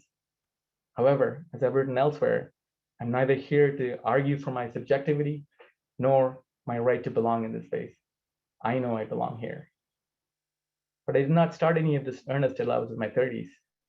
This is not because I'm a late bloomer. Among other things, it had to do with my early struggles about how to approach the space in the first place. So here's a story about a story that I was just been recently given. Recently, an executive at a multinational outdoor brand shared an episode about their senior executive that people like me, that 14-year-old growing up in the suburbs of Toronto, recognized instantly. This person, this senior executive, was starting their graduate work at a major Canadian university and wanted to check out the school's outdoor club. Their graduate work was in physical education. Yet, this person walked out of that meeting as if they weren't outdoorsy enough. Think about that for a minute. This person and I grew up in the same Toronto neighborhood. I can't speak for the specific ways in which this person's gender and race may have played a part in this episode. That is their story to share, of course. But I can tell you that I had similar experiences in every single one of my outdoor club meetings at 3 separate major Canadian universities. Every time that I walk into an outdoor club, whether it was in Ontario, Quebec, or British Columbia, I could feel it. It hangs in the people's looks, the way they ask you if you're at the right space, in the appraisal of the clothes you wear, the highly technical discussions of expensive gear that you might not know, that you never really needed one in the first place. It underscores the fundamental ways in which the outdoor as an imagined community and historical framework have been understood in and championed by these spaces. When I walk into an outdoor store, even now, I can relate to this feeling. It isn't just a judgmental look, because at least prepare a response to that. Steel yourself ahead of time, even as you regret the reality that you have to steel yourself in the first place. It's the casual dismissal of you as a person. All the unspoken ways in which the players in the space, the brands, the people, the store layouts, the prices, the grants, the sponsorship policies, all spell out to you in so many concrete and trivializing ways that this is not for you, that you are not our target demographic, that in this imagined community, you are an outsider looking in, or perhaps an anomaly at best. It's curious that the outdoor companies and brands are now putting on non-white people on their advertising campaigns. So some of us can at least see ourselves represented in the spaces where once we didn't and couldn't, despite so many of us knowing otherwise. It may be a starting point, but this is definitely not the solution. I would even suggest that it obfuscates existing barriers, challenges, and problems that continue to operate in this space. Without meaningful changes in the ways in which this industry and space conducts the business of the outdoorsy, representing diversity and access via colorful photo shoots is just that.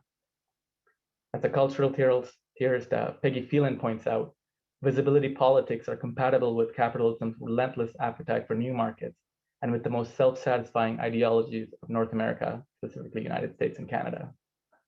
You're welcome here as long as you're productive. The production and reproduction of visibility are part of the labor of the reproduction of capitalism itself.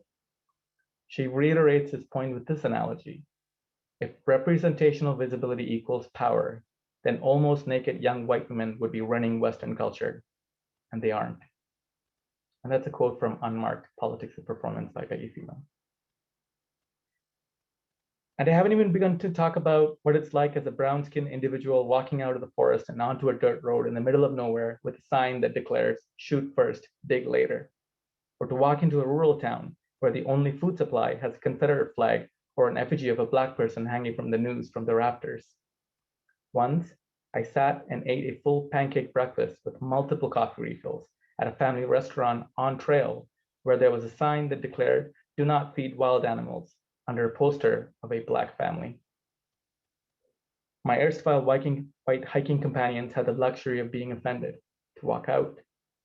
That sign was directed at people like me. Not so long ago, that sign would have read white only, and it would have been perfectly legal to deny me service or entry, or worse. Now you might think to yourself that this must be America, that we are different here in Canada, that this doesn't happen here. Well, let me tell you that here in British Columbia, we have a 725-kilometer stretch of highway to which we rather give a poetic name, glassing over the menace Indigenous women have and continue to face. We would rather propose indirect solutions like making hitchhiking illegal than to acknowledge and account for in meaningful ways the violence and racism that exists in this country and upon which this country was founded in the first place. We are a province that sent its own citizens to internment camps and robbed their properties in guise of non-existent threats. Once it was the head tax, then the yellow peril during the Second World War. Today, it's the so-called Wuhan flu. In the 1 year since the March of 2020, there have been over 1,100 reported cases of anti-Asian racism here in Canada. Harassment, threat of verbal and physical abuse directed mostly against Asian Canadian women. More than 44% of those reports registered here in British Columbia. And that's a source from an Al Jazeera article. We're a country who devised convoluted immigration laws to prevent these so-called undesirable immigrants from reaching these shores. If the Japanese Canadian internment camps, or the arrival of the Kogamatamaru, or the plight of those seeking asylum upon these shores on MS St. Louis, or more recently, the MV Sunsi, our news events, as a Sri Lankan born Tamil who fled a civil war, living in the Slocan Valley, I am inundated by these patterns of prejudice sown into the soil itself, where David Suzuki was interned, where rosehip plants grown by the Chinese miners and railroad workers still bloom in the wild, where people continue to find and take arrowheads and tools on beaches, cut blocks, and weather-worn mountain summits. The land remembers even if the people wishes to forget. There's always a trace because the people and their stories are still with us. I am not Indigenous to this land. Like many of you, I'm a transplant here. My ancestors, like many of yours, were born somewhere else. The violence embedded in carrying out the settlement of this land is still continuous on so many fronts. We cannot talk about the land on the North American context without invoking the still living histories of the first people. Bluntly put, to do so otherwise is to be complicit in the ongoing erasure of people as if they're already gone. To paraphrase Professor David Truer's response to Bury My Heart at Wounded Knee, what of the beating heart that still lives on? The settlers and colonizers did not bring civilization to awaken land. They stumbled upon cultures and people who have been here and continue to live on proliferate ways. Borrowing a phrase from Kwantlen and Nooksack First Nations writer Robert Jago, every national park in this country is a colonial crime scene. An exception to this is the recently designated Taitanene Park Preserve, which upends the settler colonial ideologies of conservation and wilderness that underpin the founding of places like Banff and Algonquin National Parks on what was home and what is homeland. To paraphrase scholar Leanne Peresamosake Simpson, Taitanene stewardship praxis reflects an idea that predates European presence on these lands, modes of interdependence predicated on sovereignty and reciprocity that has been in place for millennia before the inception of conservationist paradigms, such as the Taitan National Park System. The wilderness as a designated category did not exist until Anglo-American sportsman types invented the concept, creating national park sites and conservation lands and forcibly evicting for those for whom this land was and is home. In a parliamentary speech, Canada's first Prime Minister John A. Macdonald, whose political fortunes depended on the completion of the Transcontinental Railway, saw the discovery of the hot springs near what is now Banff National Park a way to generate wealth, if only the squatters can be kept out. In the article, in the research paper, Let the Lines Be Drawn Now, Wilderness Conservation and the Exclusion of the Aboriginal People from Banff National Park, and the Environmental History Journal, researchers Binema and Niemi outline and catalog the many ways in which the Canadian government and private enterprises would set out to accomplish such an expulsion. As well, the Stoney Nakoda hold their own stories and narratives about this process, the consequences of which that are still being played out in Treaty 7 lands. In this way, the idea of the public land, for example, is more of a tactic than a place. Such an idea, while no doubt allows for certain kinds of protection and stewardship, ruptures a kind of continuity and maneuvers it away from the people who have always belonged there. This has been and continues to be a violent process, where belonging is politicized and made discursive, where the erasure is ongoing, too real for whom this land is and has always been something far more visceral and sacred than a legal concept. Land is neither public nor private until a system of legal discourse designates it as such. There's a fundamental difference steeped in living histories between public space and open place. Before this normalized paradigm shift, there was violence, forced expulsions, mass murder, genocide, starvation, brokered and broken treaties. Since then, as Truer argues in his book, Heartbeat of Wounded Knee, there have been survival songs, protest songs, songs of reliance, songs of joy, songs of beating hearts that were never buried at the Wounded Knee, but still live on, thriving. There are so many such stories in Turtle Island. If this seems a novel way to think about land and belonging, it is not as if Indigenous voices have ever been silent on the issues. However, I must emphasize that beyond these generalities, I cannot speak to the specific ways Indigenous people of this land encounter punitive and oppressive policies that dehumanize and seek to invalidate their lived experiences and living narratives. These are not my experiences or narrative to share. First Nation elders, scholars, activists are and have been speaking for a very long time in their own voices. The responsibility rests upon us to seek out such voices. I will share one of my own stories, however. I walked 700 plus miles from the Mexican border to Utah via the Arizona Trail in 2019. My partner, now fiance, was to meet me at the end in Phoenix for a post-hike celebration. I had my anxieties about hiking the borderlands as a brown-skinned male where racism is weaponized. I carried my Canadian passport with me everywhere, except once, and you can read about that experience in a radio documentary I produced for CBC. I make sure that my passport is easily accessible to someone else in case I had to give instruction to that someone else who might have a gun trained on me, to prove to them I'm Canadian and not Mexican. I wasn't sure that I'd be allowed the courtesy of defending my life by reaching into my pocket or backpack to produce a document to demonstrate my personhood. Being a child of an asylum seeker to this country, the irony is not lost on me either. And in case the point isn't clear, migrants don't deserve to be confronted this way either. It's not the bears, the blisters, or mountain lions that concern me out there. Out there, what scares me most is lightning and a white man with a weapon. A trailhead is not a threshold beyond which the ugliness of society ceases to exist. I have to go out knowing that I might not always get a pass, nor do I get to pass.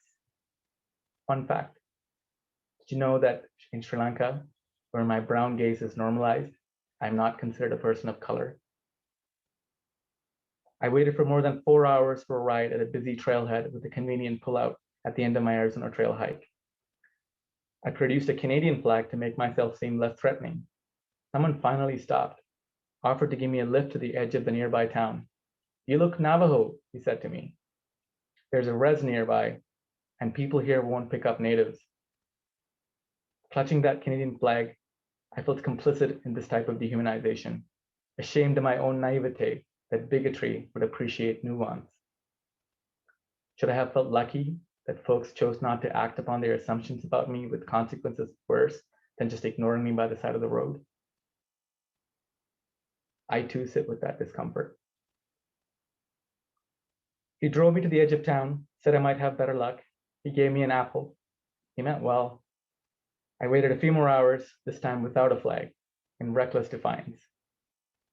I didn't get any hitches. Nor can I tell you against exactly whom I was directing my unregistered protest. I walked another 6 miles back to the main street and into the town and got a room at a motel owned by a couple who had immigrated from Gujarat.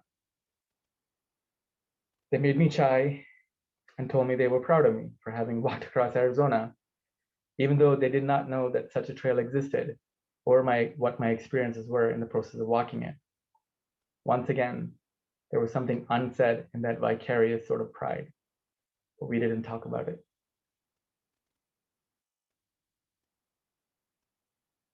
My fiance drove 9 hours straight from the airport to give me a ride. Meanwhile, my South Asian family and community were more impressed with and proud about the fact that I had a documentary deal with CBC. Such prestige. Alas, I had made it because CBC featured my hike. But let me tell you this. I have been walking since I was able all my life. I did nothing special than to occupy space in which I am seen as an anomaly, reiterating once again that I am not the norm, but the exception. This cycle takes a toll on me, on you. I'm going to read from an excerpt from my love letter to the outdoor industry after all. On my first day of school in Canada, in North York, Toronto, my father came with me. As we were about to enter the main lobby, he pointed to a sign in black and white that insinuated that I was about to enter a racism and discrimination-free zone. My dad read that sign out loud, looking me in the eye, and he explained what it meant. My father reminded me that the sign was there precisely because there would be racism and discrimination in the space I was about to enter. I knew it pained him to say that because he knew there was very little he could do to conceivably shield me and protect me. That there would be people who hate me for who I am, that things will happen to me based on how I might be perceived.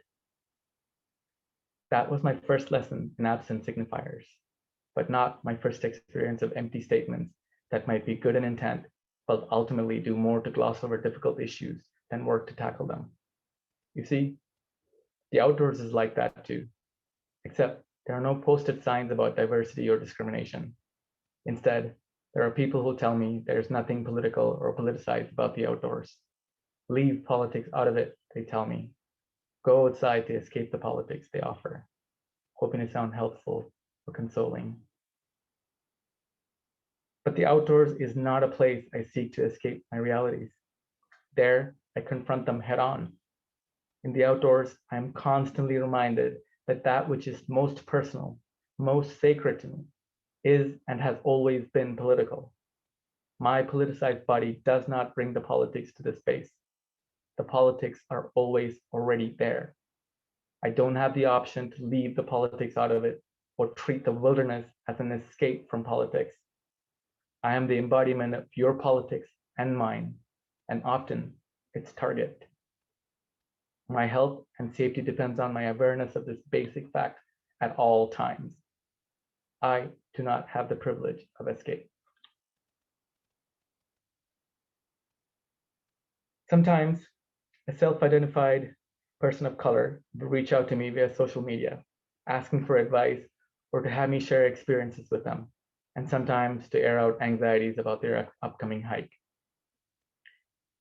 These conversations always start with the mundane, questions about gear or preparation, but they invariably broach concerns around prejudice, and an unsaid, uneasy threat of violence always hangs in the air in these conversations. Such exchanges breaks my heart, for I have been on the other side of the screen wondering,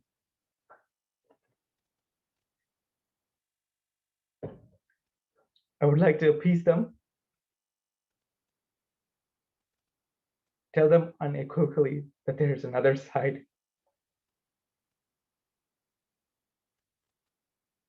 that they too get to be here. But I can't. Instead, I ask them to learn as much as they're able about the space that I hope to traverse. The contested narratives and the perspectives that mark and situate these spaces as a place where they will be walking. Where necessary, I offer strategies. Avoid sleeping alone near a trailhead. Carry a GPS tracker. Hike with people you trust. Sometimes, don't trust anyone except your guts. As Literature Graham puts it, out there, nobody can hear you scream. This approach to recalcitrant independence in the outdoors may be misanthropic at its core. To never expect a shred of compassion or ribbon of compassion from anyone else. I tell them when the lightning strikes and you're at the highest point on exposed landscape, there isn't much you can do but hope and put your faith in whatever constitutes your faith. I tell them to bring a lot of chocolate and also coconut milk powder, so they could make satay noodles from complimentary peanut butter and hot sauce packets from nearby motels, something familiar and comforting on trying days. I don't know what to tell them when they ask me in so many unsaid words what to do when the machinery of white supremacy descends against them through another individual, an institution, or some other unforeseen or unwarranted potentiality. Instead, I remind them, as much as myself, that you are a human being on this planet, and you have every right to be in this space as much as any other human being out here. But also to never lose sight of the real possibility that there are folks who do not want you in these places. And at the same time, there are also folks who have given their all to ensure that your right to belong, they're all the same.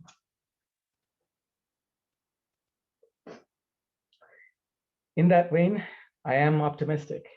Neither you nor I have a choice in the matter to be otherwise. After all, we're both here now in this space, holding space for one another, despite our comfort levels. Step outside. It's joyful even when it's not. Be optimistic, even as you know it may turn out to be otherwise. You might suffer the consequences or rejoice in triumph, but your suffering nor your joy may not and need not be in isolation. We walk in the wake of those who have gone before us, whose footprints may have been erased out of history, bloodied in their effort, but we are always walking upon their footsteps, even if we don't know their stories. The space is made into a place through all of these stories, the elevated, the disremembered, the untold, and the unheard. James Baldwin once told Nikki Giovanni in a conversation that pessimists are the people who have no hope for themselves or for others. That pessimists are also people who think that the human race is beneath their notice, that they're better than other human beings.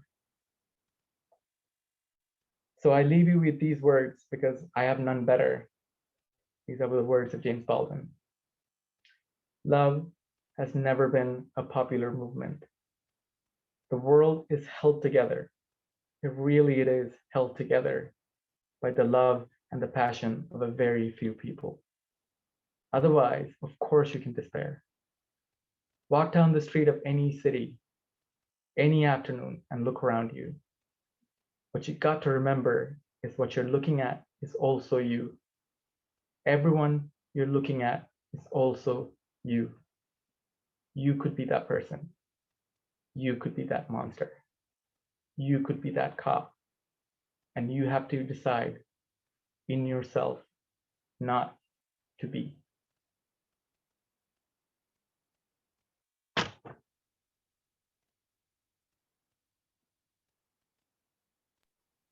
Thank you so much. That was very powerful, and I could see, you know, there's a lot of emotion and that's tied to that, and I'm really just grateful that you were able to share this with the participants, and yeah, I'm really appreciative. Thank you so much for doing this, Amiththan. Yeah, it was really good. Thank you. Yeah, thanks, Damon. I open it up to anyone, any sort of questions you might have about things that I've hiked or where I've been. The Great Divide Trail, which is it's a great place to walk if you're in Canada. One of the reasons I had the first part of the show sort of recorded, because every time I tried to do this talk, I couldn't. So I needed a break for myself, and it's really, yeah, and it takes a toll to be able to share these things, and you always have to wonder to whom you're talking to at this point. But sure. I am here, and you're here, and we're all here. So if there's anything, even something really mundane like, why would you carry coconut milk and peanut butter on a trail? Please ask me anything about distance hiking or the work that I do with the Continental Divide Trail. I'd be happy to answer or share stories, because that's all we ever do, is to share stories.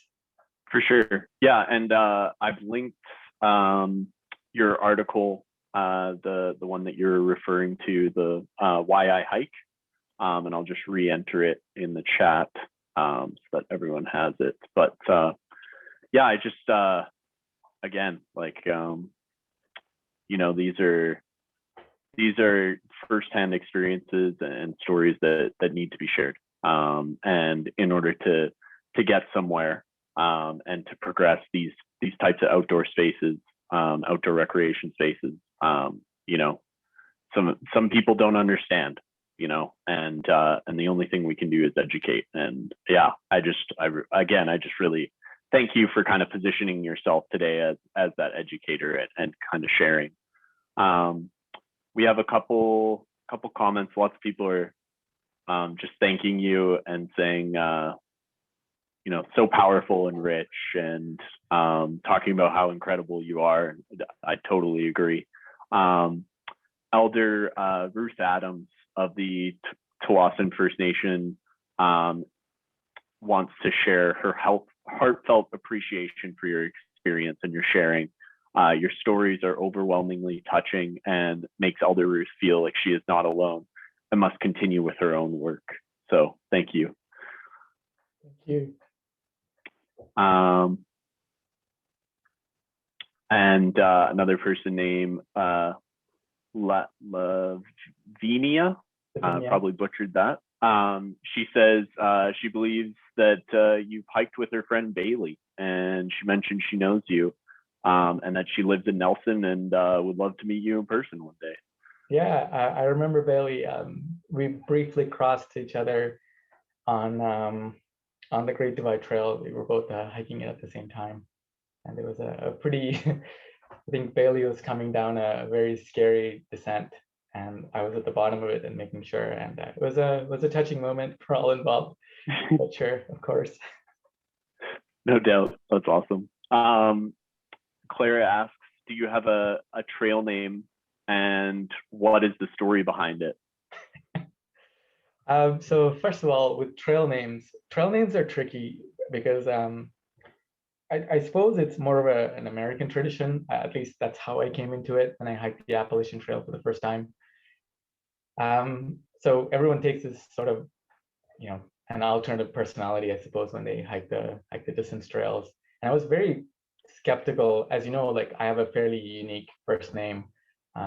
So I'm always, I always have my anxieties about what people are going to say about my name, and I certainly didn't want to expose myself to being named that I not going to be comfortable with, because the story on the trail is that if somebody gives you a trail name or a nickname, and if it sticks, whether you like it or not, it becomes part of your sort of trail identity. And I was very skeptical about that because when I hiked the Appalachian Trail, so that is a 2,186 mile long trail, 5,000 plus people hiked it the year that I hiked it, and yet I met 6 people of color in that entire trail the whole time. So I was very skeptical about it. So I was going to call myself B-Goat, as in B-G-O-A-T. So it's literally brown guy on a trail. And I didn't want to do that either because I didn't want to racialize myself. But everyone always mispronounces my name. So, and as growing up in Sri Lanka, we used to eat this vegetable called bitter melon. The English name for it is bitter gourd because it's a gourd, but it was phonetic. I always used to mispronounce it. I used to call it bitter goat.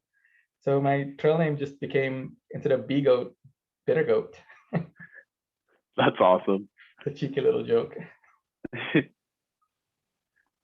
Oh, thanks so much for sharing. Yeah, I encourage you to kind of look through the chat. Maybe I'll save it and send it to you because it's just, yeah, everyone is kind of taken aback and just super appreciative for you speaking today. So yeah, I guess if anyone has any other questions, please feel free to put them in the chat. In the meantime, do you have anything else that you'd like to share with us? I saw quickly that somebody asked me, why do I carry coconut milk powder and is it not heavy? Well, no, in the sense that usually you would carry food until you're, especially on a distance hike, you would carry it up until the next point, your next resupply point. So if I know, for example, when I was hiking the Continental Divide Trail, that chances of me finding coconut milk powder on a small rural American trail town is going to be impossible. So I would carry a little bit more because it's worth it for me. And you have to remember that every ounce counts, but at the same time, you haven't really had any fresh food for a long time. So if you're on trail and you're a person like me who likes to have bold flavors in your food and don't have a history of growing up eating oatmeal, and don't get me wrong, oatmeal is great, but if that's not what you're comfortable eating, and you know, I would eat rice and curry like pretty much all my life if I'm able to. But of course on the trail I can't replicate that. However, if you carry the coconut milk powder, you can basically find peanut butter and hot sauce anywhere on trail. Crunchy peanut butter, the better. So if you take ramen noodles and if you add crushed up potato chips and peanut butter and hot sauce and coconut milk powder, you really have a fairly gourmet sauté noodles in your hand. And if you're, you know, whatever protein of your choice, whether it's beans or whatever, it's just a great, very cheap meal. And in that sense, no, it's not heavy at all for the comfort and delight that it offers in the middle of nowhere. Mm-hmm. No doubt. Yeah, I'm definitely a packaged noodle enthusiast myself. So I'm definitely going to try that when I get the chance. It's endless variety. You can make so many things. Yeah, no doubt. Oh, that's great. Trent asks, first he says, thank you for the blessing of your words and your tears. Do you have a writers group? And what are you writing about currently? And what are you reading at the moment? Ooh, I just finished reading Marlon James's Black Leopard, Red Wolf, which is an amazing read, but I'm also currently reading this horror story set on the Franklin expedition, actually, which is interesting in its own right. I have a background in English. I do graduate work in English, so literature is sort of my thing. Do I have a writers group? Well, they say that I'll quote one of my favorite poets. It says, never share your most private work with anyone before it's actually be shareable. But I do share something with my partner and a few other people. I am working on something. I'm not quite sure what it is. I live in the Kootenays now, so every morning I'm quite blessed to be able to be on Tunaha land here and to be able to walk outside and be in this space and be inspired by it and write. So I'm documenting what it's like in this unimaginable way. Like the 12-year-old me would have comprehended even what it must be like as me right now being in this space and writing it. So I'm documenting it and looking back on and what was it like in Sri Lanka for me to grow up and being at this space, and how the threads of memories are never really all that distant, no matter even if the land that you grew up in and you find yourself in this place is very distant. The threads of stories and the memories are always there, and you carry with you no matter where you go. So I'm writing that process and figuring out what that's like. Wow, I would definitely be intrigued to read that once you're finished. Whenever you get a chance, send it my way.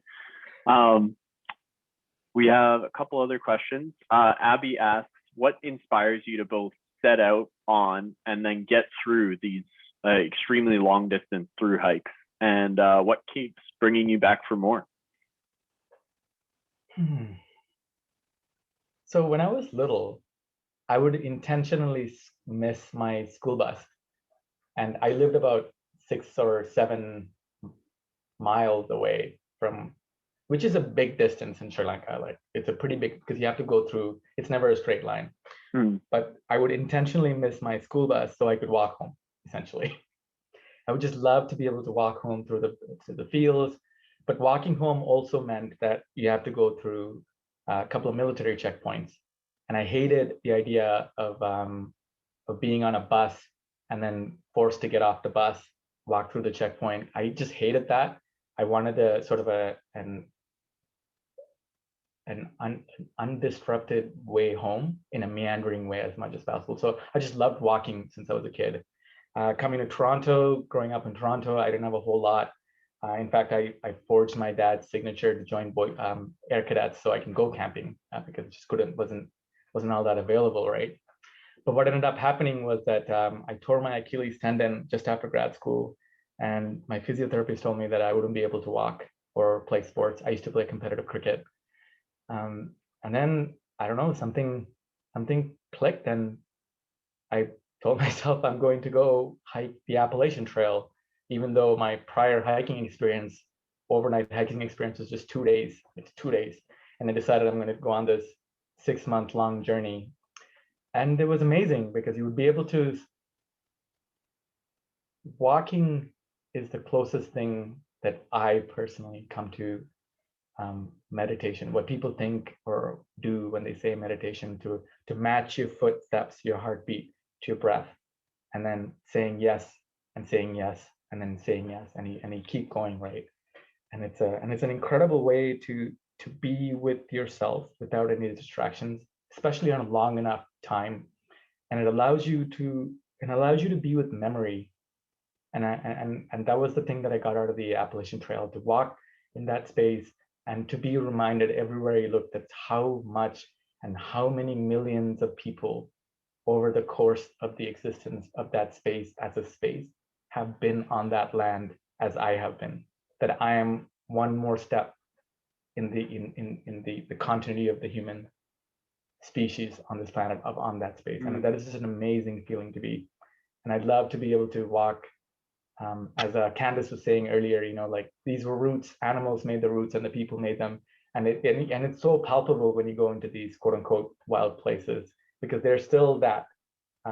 Hiking into Mount Robson, I literally followed a moose track. There was no trail. There's just no trail whatsoever. You followed a moose track along Moose Lake, and then you go over Moose River, and then you go over Moose Pass, and you come down Moose Pass. And all this time, I'm just tracking this moose. And it was just incredible. It's just an incredible feeling. And I feel incredibly blessed to be able to do that and have the opportunity. I am obviously a male. I'm able-bodied, so I do carry certain privileges that comes with that space. So it's just if you can get out there, just get out there. For sure, yeah, and I'm so glad you brought up Candace as well, and you're there for that, because I think that was kind of the perfect way to kind of kick off the first day of the symposium, and educate and help people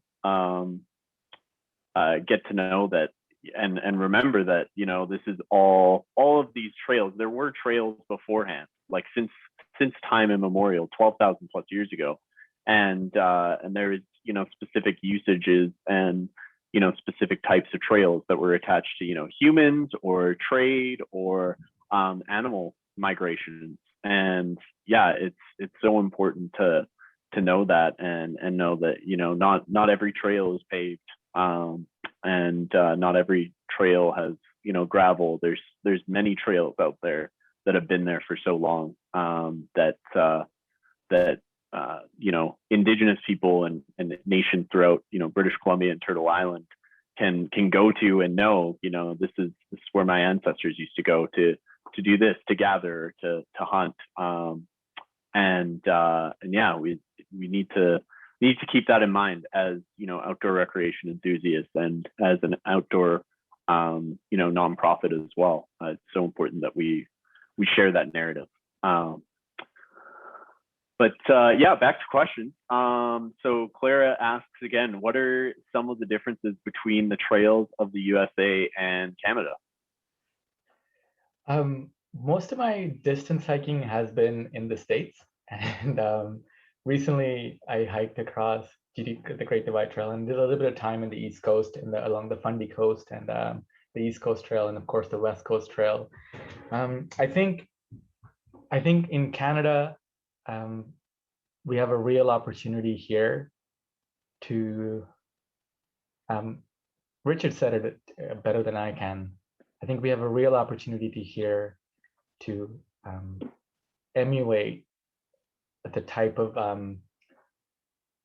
wilderness preserves like the Titan Indian National Park, and what it means, that to truly understand what reciprocity means in terms of living within it. It's not a matter of preserving it so that, like, you walk, you know, like you create this artificial zone where you designate sacred spots, like to understand really that all space is sacred.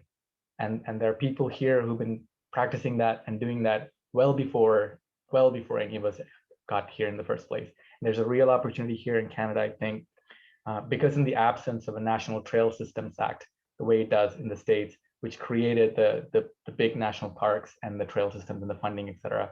But here, even at the provincial level and the national levels, I think there's a real opportunity for us to be able to have conversations and dialogue with Indigenous communities, because after all, anywhere you walk in North America, you're walking on Indigenous land, and to have a real meaningful trail system that incorporates Indigenous ways as they have always been.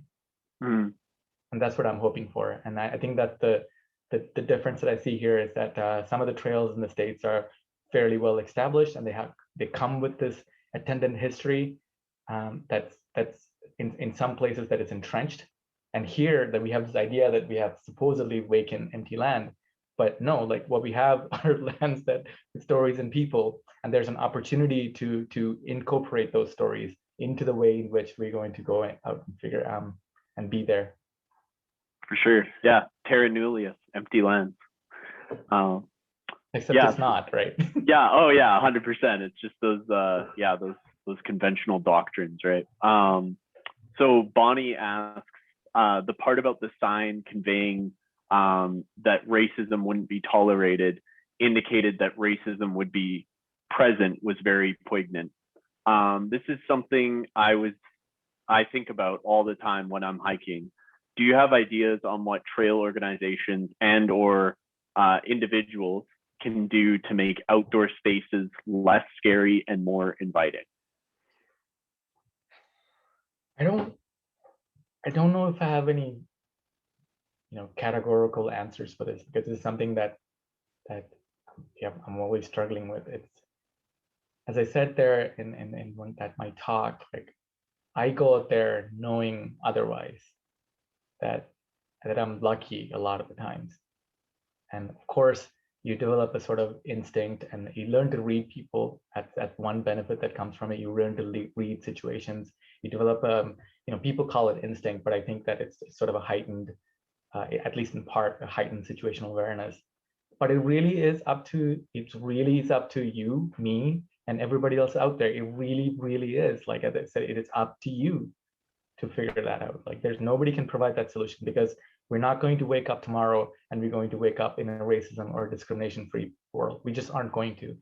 So it's really up to you every day in your practice to say, are you going to be this person? And decide that you're not going to be that person, or going to be a type of person that you want to see out there. And there are lots of ways, and those are individual responses. Those are like the accountability is then, of course, there's a level of accountability that has to come from the brands and the not-for-profits and the trail organizations, et cetera. There's that, but you have to have individual accountability, like our own personal responses to these situations. For sure. Yeah, it's easy to point a finger and say, hey, the trail organization should be doing more, or hey, these for-profit kind of outdoor recreation businesses, they should be doing more, when in reality, it's, you got to take a look in the mirror and realize that, it's everyone's in this together, and we all have to play our part. That's awesome. I really like that piece.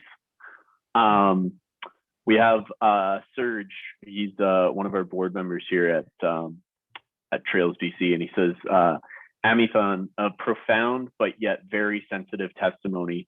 You're the epitome of the value and strong contribution that immigrants have brought and continue to bring in Canada, but also testifies to the ignorance, bigotry, racism, and associated contempt in our Canadian society. It only shows a sign of weakness, pettiness, and stubborn lack of openness that still takes place throughout Canada. I like to think it is only a minority, but it is still too much. Being from Quebec, I have encountered discrimination because of the accent that I still have. Only learned English in my late teens. My ancestors arrived in Canada in 1666. I guess it makes me pretty Canadian. Very touching presentation. I can only feel for you and hope for faster change. It's all about education, being more informed, and keeping an open mind. Yeah, I spent a little bit of time in Quebec as well, in Chicoutimi, in fact. And I also learned my English as a teen. I learned English, how to speak English when I was 13. But Serge, like what I find it like really interesting or somewhat troubling is when you start talking about Canadian histories, one of the things that you get is, oh, I didn't know this particular history. And I mean, there are lots of reasons why you wouldn't know that. But I've always wondered though, like, it's like, if someone like Sergey or me or whoever who comes into a different space, whether it's a linguistic space or a historical space, and then relearns all these things, and they're able to learn and figure certain things out. And I wonder, like, what is it like? And what is it preventing other people from going to seek out certain things? Like in the Slocan Valley, for example, I've had conversations with people who had no idea that there was the Japanese Canadians who interned here. And there's a museum here. And when I asked him, like, oh, I didn't learn about this in school. But it's not as if this information isn't out there. Yeah, definitely. Yeah, New Denver. I've visited there, and I've seen that plaque, and I've seen that. Yeah. And it's you get a different kind of realization and understanding when you're standing there kind of looking at this military bunker-esque building and thinking, it was essentially a concentration camp. Like, you weren't allowed to leave, you weren't allowed to go anywhere, and they were brought in, trucks and buses and through the trains, actually, in order to move everyone to essentially the bush. It's sad, but it is very much a part of our history, and it's ingrained in Canadian values. And I think definitely that is out there, and it's crucial that we understand these perspectives for sure. Do you have anything else to say, Amiththan? I don't see any other questions in the chat, so do you have any send off or final words? I noticed that someone said they love the coconut milk and they would put it in their pasta as well. Absolutely. Like, this is one of the best things about carrying coconut milk. It's worth its weight, because you can put it into anything hot and it'll be great. And I'm going to leave it at that, I guess, because I love food. I think food is in that way is very similar to stories, because it's so tactile. It is so personal to us. And it's one way in which that we lend or share a part of ourselves with somebody else and say, look, I touched this, I made this, have it. So I'm glad that I was able to share that that little bit. So if anybody here ever ends up taking coconut milk on a trail, that would be pretty amazing. Thank you so much. Really appreciate it. Thank you. So I guess now we are moving on. We have a little bit of a break before our next presentation. So our next presentation begins at 4:45. So I guess I started this one a little bit early. Thanks again, Amiththan, for kind of, you know, going with the punches and delivering just a great presentation. And I know we had some technical difficulties at the beginning, and I'm just happy it got dealt with and we were able to hear that. So again, just many thanks. And yeah, we have a break right now, again, until 4:45 is the start of our next presentation. So, alrighty.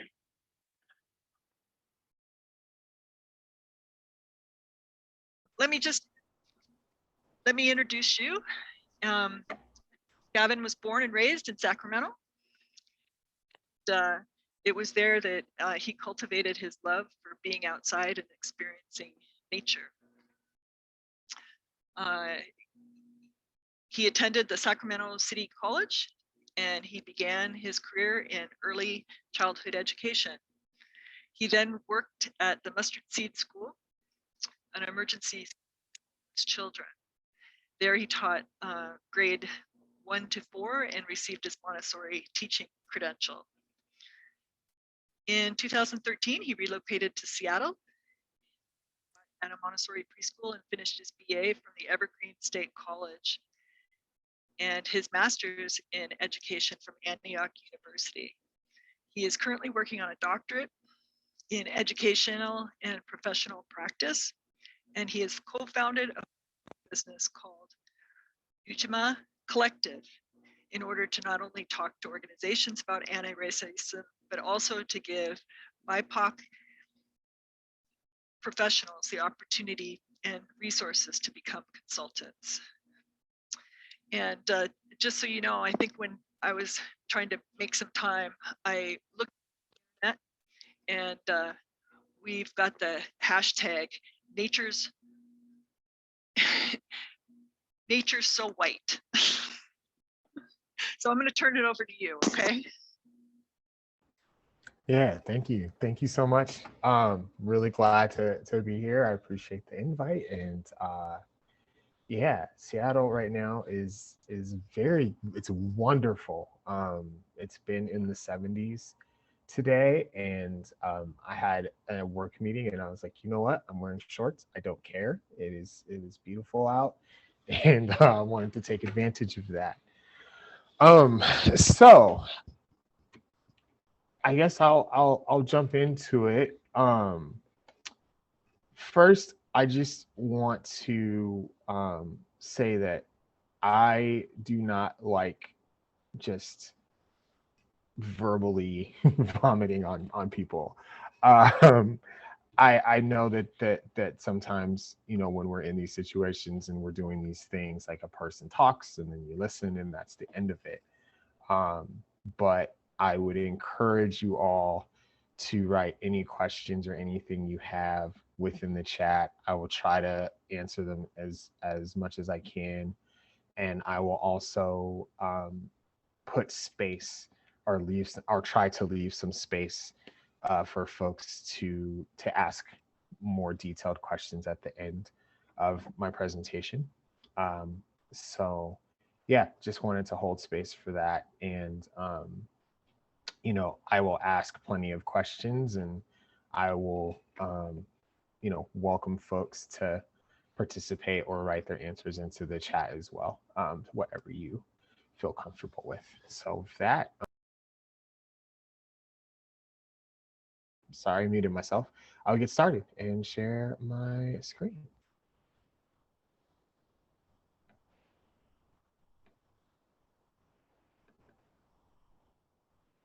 Okay, so what? No, sorry about that. 1 second. There we go. Okay. Everyone could see. Hopefully, there should be a picture of Tahoma there. So the reason that I started, and the pictures that you'll see throughout throughout this are mostly pictures that I took. I do photography on the side for fun, and yeah, love taking pictures. I love seeing the world that way. It's just a different way of communicating, and it really does point out perspective, which is something I'll get into a little bit later. So the reason I chose the hashtag Nature So White was that I have I've basically spent a lot of my life doing things outside, and what I don't think I realized, it took going to grad school to realize this, but what I didn't really fully grasp was the fact that I am an outdoorsy person. I, in the last decade or so, I had really gotten into hiking and rock climbing, specifically bouldering, and cycling. But even before that, I was playing soccer all the time. I was playing basketball all the time. I was running around with my friends, and just spent a lot of time doing things outside, camping. I always had more of an affinity towards those things than some of my other friends that were Black. And I think growing up, you start to notice that. You start to notice that there aren't many people of color in those types of spaces. And in the back of my head, I always wanted to know why. What contributes to that? What conversations are being had or not being had about that? What narratives exist to perpetuate that idea? And is that actually true? And through my research, I found that yes and no were both true at the same time. So yes, there are a lot of narratives that exist that perpetuate the idea that people of color don't go outside. And no, it's not true that people of color don't go outside, because they do all the time. And so I remember watching the Oscars a few years back, and they used the hashtag #OscarsSoWhite to kind of talk about the lack of diversity in movies and film. And I just felt like that was an appropriate way to talk about, changing the ideas around who gets to be in these outdoor spaces.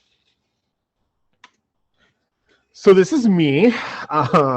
As mentioned earlier, I was born in Northern California, Sacramento to be exact. This is me at about 3 years old. And like I said, I just loved running around and being outside and scraping my knees and throwing a football or anything that had to do with being outside, playing in the water. All of those things were super fun. And, being a child of the late 80s, early 90s, or most of the 90s, I feel like that was one of the last generations of kids who, got to run around without much parent supervision and were like, be back before dark. A lot of stories and conversations I have with folks that are younger,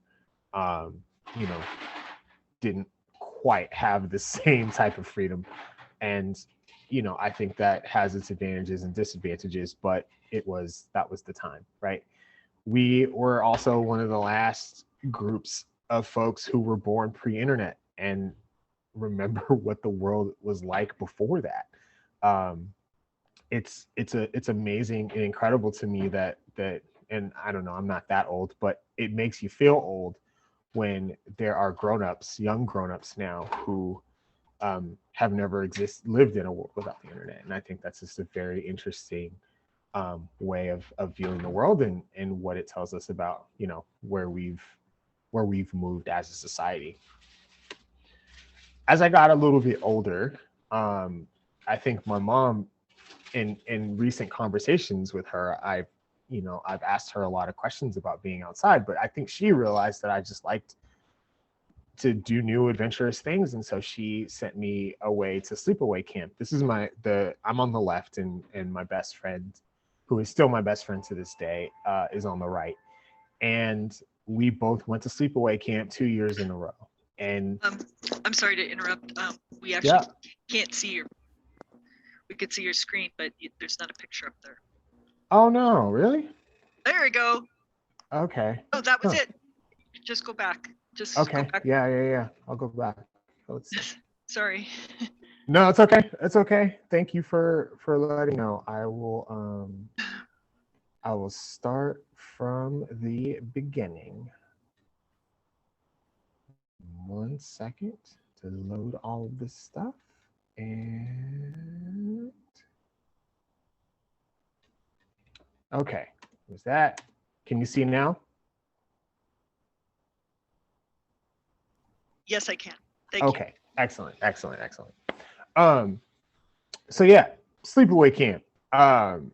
It was a whole lot of fun. I did archery for the first time. I learned how to swim at that camp. At the very end of it, I saw a deer for the first time, which scared and excited me all at the same time. It was a really, really fantastic experience. And like I said, years later, probably like a year or so ago, I was talking to my mom and I was like, did you send me to these camps because you realized that I was really into nature and the outdoors? And she said, no, I sent you to these camps because I wanted you to be a well-rounded individual, and I wanted you to have as many experiences as possible. Which now as an adult, I definitely appreciate, but it's just nice to know that was something that she was thinking about even as I was a little kid.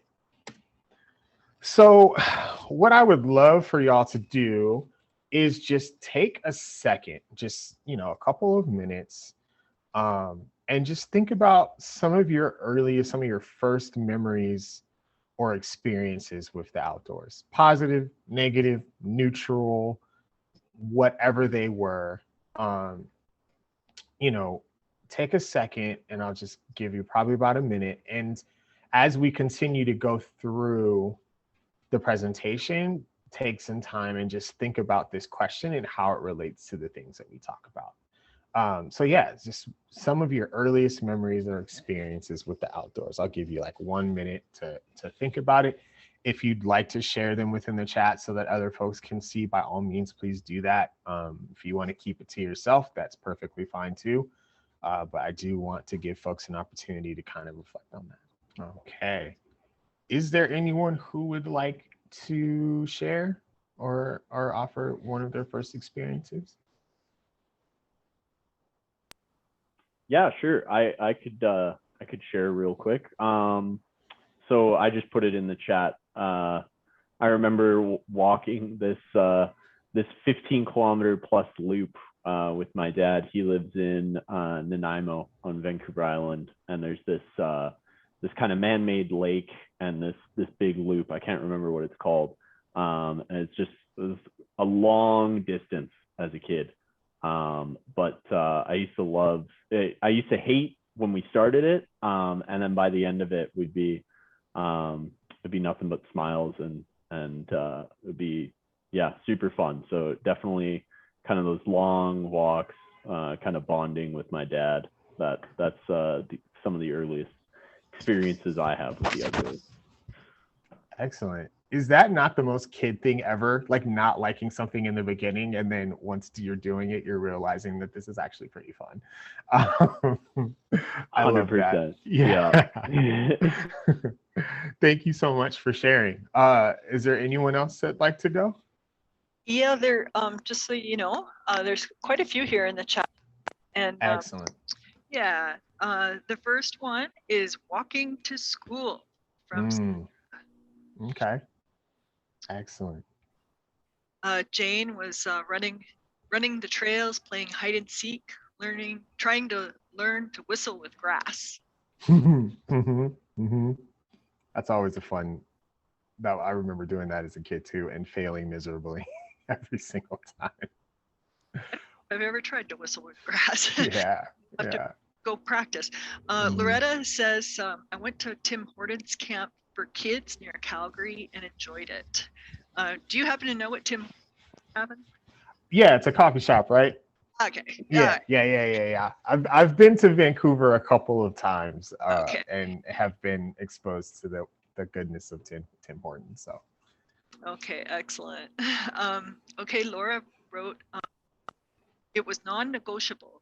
We had to go outside, and my mom, quote, did not want to see us, unquote, until dinner. There were lots of places to play, but also bullies too. Always be wary of them. Not always easy to be a girl or a woman outside. yeah, I can't even imagine. And those words echo in my childhood too, because my parents would tell me the same thing. Go outside, and I don't want to see you until dinner. Definitely remember that. Yeah. So, yeah. Tracy wrote, making tents in the garden, hanging a blanket over the top of the laundry line, and sitting on the ground inside the tent. Nice. I love that. I love that. Well, Yeah, thank you. wonderful. Yeah, those are all really, really great. I love that, and thank you so much for sharing all of your experiences, and it sounds like a wide array of them. So that's really great. So yeah, keep those kind of in the back of your head as we're continuing to go through the presentation. So I want to give you a little bit of an idea of about my day job, because it does tie in a lot to what we're talking about. So I work in an outdoor preschool called Tiny Trees. We're located in Seattle, in King County. Currently we have 6 locations at different parks. So we contract with Seattle Parks and Recreation. We contract with King County Parks. We contract with the Seattle Art Museum. We have a location at the Olympic Sculpture Park, which is a minimalist sculpture park right on the waterfront. And Burien Parks. Burien is a city just south of Seattle, kind of close to the airport. So as right now, we provide part day preschool, and it's 100% outdoors for children's ages 3 to 5. What I was noticing pretty early on, I've been there for about 5 years, is that almost all of our children were white, and almost all of our children were male. And I quickly realized that. And over time, started saying, we need to do something to change that. We need to do something to change that. And so, a lot of the questions that I started asking were around, like I said, around narratives around people of color and outside. And so with my graduate research, we were able to secure a grant, and we started the Redefining the Outdoors project. And that project operates on evenings and weekends, because there are a lot of folks who are not interested in putting their children in outdoor preschool, or have their own ideas about it, which is perfectly fine. Some of those are cultural, some of those are, based on their own experiences. So, the whole concept and idea is that if we can offer shorter experiences at times where folks can actually get there, then we're reaching a broader group of folks.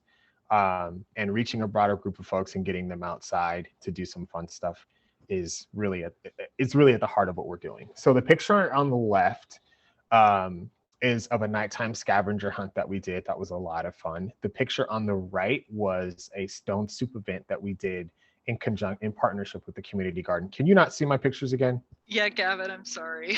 Oh my goodness. Okay, I don't know. There we go. Okay, I think it's just I need to move my mouse more often, because that's all I did. Okay, so again, the picture on the left is of a nighttime scavenger hunt that we did, and the picture on the right was a stone soup community event that we did with a community garden, which had about 50 or 60 people show up, and that was a whole lot of fun. These are pictures. So the picture on the left is our RDTO, part of our RDTO team, And this was an event we did called Bike at Beacon, where we partnered with a local bike shop and they donated 30 bikes and helmets. And we were able to give all of those bikes and helmets away. And there was a family who got a bike, was leaving, and another family saw their bike and commented on it. And then family number one encouraged them to go and see if they could get a bike. And they came over and we ended up giving them a free bike. And that was a whole lot of fun as well. So it's just great to be able to do these community-based events in conjunction with other community-based organizations. And that really does go to change the narratives and ideas around like who gets to exist outside and what it means to be in nature. So this is a video of the scavenger hunt, and I'll play it really quick. It was a lot of fun.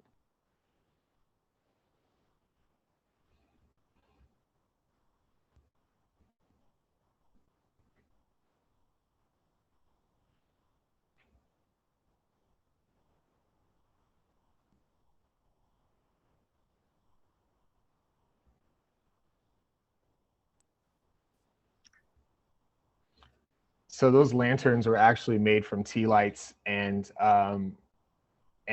mason jars with a little bit of string. Super easy, super low budget, but a whole lot of fun. And there weren't a whole lot of, the kids were supposed to be finding sticks and rocks and leaves, and there weren't a whole lot. So when they found them, we would ask them to go hide them again so that other kids could go and find them too. It ended up being pretty fun. Oh, I don't need to show it again. Okay, so what are the issues, right? What is the problems? What is the question, right? And what I had kind of landed on is that people of color historically have not been well represented in these types of spaces, right? Why? Epigenetics, intergenerational trauma or transmissions, lack of representation and narratives. I'm going to speed through a lot of this because this is a big presentation, but I will definitely drop a link so that y'all can go back and look at it a little bit more in some detail. So, you know, our epigenetics is they're everywhere, right? It's what you eat, where you live, the people you talk to when you sleep. All of these things cause chemical modifications around the genes and around our genes, and genes that will, you know, change over time. So, you know, thinking about what our experiences are, the things that we've done, the stories that we've been told, all of those go into our genetic makeup, right? I think there's something that says that our cells regenerate every 7 years. We are constantly becoming different people, but we are always a a manifestation of everything that we've experienced in our life up to this very moment. And bringing that understanding into anything that you're doing, particularly when working with children or working with anybody, helps you understand that the perspective that you have is going to be different than the perspective that somebody else has. Because all of those experiences, while some of them may be similar and maybe even parallel to your life, that doesn't necessarily mean they affected you in the same way, and it doesn't mean that you are the same person. So the best that we can do is understand that in other people, and then be able to really work to, you know, shed some of the ideas that we might have around who gets to be outside and what nature is. And I'll get into that in a little bit. Underneath that is transgenerational transmissions, right? So these are things that we may have learned, or lessons that we may have learned throughout our lives. And these lessons make up how we operate. And they're the things that we end up telling younger generations, whether that's our children or you know, other folks in our lives. So for me, an example that I like to use is with my dad. My dad worked on the railroad in the 60s, and he experienced a lot of racism, particularly in certain areas of Eastern California and up into Southern Oregon. He experienced a lot of very blatant racism. So when I became a little bit older and started, you know, snowboarding and hiking up in places like Lake Tahoe and Colfax and Dunsmuir and all these little small cities that are on the border of California and Nevada in the Sierras, he would tell me all of these stories about his experiences. And he would always say, like, you really need to be careful and you need to be aware of where you are. You are a Black man in the United States and you were going up into the hills somewhere. You need to be aware of where you are. And there are certain places that you just don't go. Now, when I was 20, 21, 22 years old, I was like, no, that's the past. That's old stuff. You know, that may have happened to you 30, 40 years ago, but that's not how the world works now. Of course, I was young and I was dumb. And as I got older and I had my own experiences, the more I understood where he was coming from. And once I was able to do that, I was able to take those stories that he told me and apply them to my life. Does that mean I'm never going to go anywhere? No, but it does mean that I am very much aware when I'm in certain spaces. And yeah, it sucks that that's something that I have to do, but it is something that I have to do. So that was one of those generational transmissions that I received. And, you know, when I have a child, that will be something that I will, you know, make sure that they understand growing up as a Black person in the United States. The sentence I put here: the stories our families tell us about the past stay with us as we move through the future. And I think that's very true. Normally this is an exercise I'd have folks do, and I would say, go outside, take the perspective of anything that's not human. It doesn't matter what it is, but just take about 15 or 20 minutes and think about what it would be like to be that thing.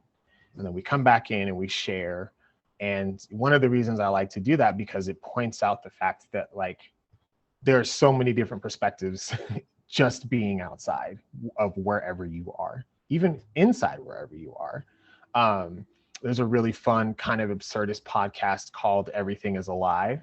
And in the podcast, the host interviews inanimate objects, and they just spend an hour talking about what it would be like to be that inanimate object. And I love that because it really does just give you this really fun, it's a fun, silly way to think of perspective, but it also, you know, for me, serves as a reminder of, if I can sit here and listen, you know, about a bottle of Coke, right, then I can do that for an actual human being. So it's just good practice in you know, thinking about our perspectives and how we do things.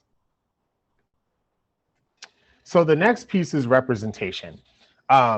These were pictures that I took in downtown Seattle of certain outdoor like clothing stores and outfitters. And when I see, you know, as a Black person, when I see stuff like this, it's like, okay, fine. But this also contributes to the narrative that people of color don't belong outdoors. So, you know, you go to these websites and you see these images, and after a while, if you don't see yourself represented, that further contributes to this idea that, you know, nature, the outdoors, and the way that we think about it is not a place for you. So, you know, I personally have always kind of not cared as much, but we see ads and we see marketing on a regular basis. And so we can't act like these things don't, on a subconscious level, affect how we view things, because people are setting up these images and they're setting up these scenes, right? And there have been some organizations who have started to include more people of color within their marketing and their advertising, and that's a great start. I think that's really good. And I think moving forward, you know, being able to actually tell some more of those stories about folks and their experiences outside, I think that should just be in marketing in general. But I think the more those stories are told, the more that representation increases, and the more that someone, you know, a little Black kid could say, hey, I see myself in this space. So yeah, sure, I think I could go out and go snowshoeing, or I could go out and do ice climbing, or I could go out and get a bike, right? So I think those things are very important. This goes to narrative again. And this picture is about westward expansion in the United States. And I think that there's a lot of imagery in this picture, you see Lady Liberty. She's headed west. She's got the telegraph in her arms. You know, you see the buffalo and you see native folks running away while, you know, the folks that are closer to the left and with the trains are starting to build and conquer and colonize and take over land that was not theirs to begin with. And so this idea of manifest destiny and this idea of westward expansion and exploration that our country has taken and moved forward is one that very much contributes to these ideas of taking over a space instead of trying to find the equilibrium with the folks who were there already and with the land that was already there. Technological advances and environmental awareness and all of those things are great and important, and it's important to also note that none of this should ever happen on the backs of other folks. And so, you know, that idea of conquering and colonization is one that is deeply rooted in American activity, and particularly when it comes to you know, being in outdoor spaces. So it's a reason that picture is there. So I'm gonna switch. So go a little bit further. So I talked a lot about narrative. I talked a lot about representation. I talked a lot about, you know, stereotypes and things like that. And one of the, you know, now it's solution time. What can we do, right? Now, again, my lens is through education. I've been in early childhood education for about 15 years. And so, but I like to use sense of place as a way to really incorporate an understanding of what it means to be outside. And the reason that I like to do that is because it gives us a broader definition of what nature means and what nature is.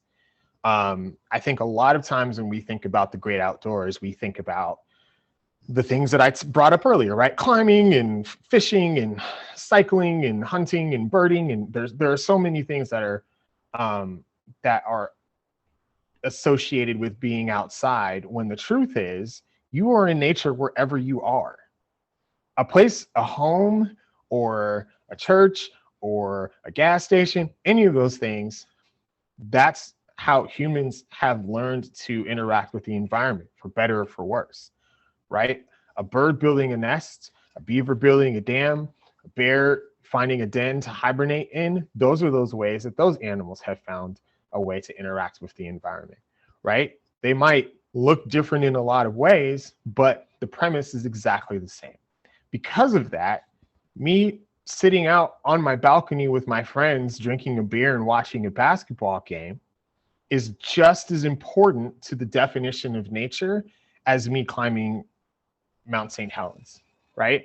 So I think I really appreciate this idea of sense of place, because everybody has a sense of place. Everyone is in a space, and that is a space that we can use to learn. It's a space that we can use to grow our love for the area that we inhabit. And once we are able to do that, and if everybody does that on their level, that contributes to the collective as a whole. So one of my favorite researchers, early childhood researchers, was Yuri Brofenbrenner, and he came up with a theory of ecological systems.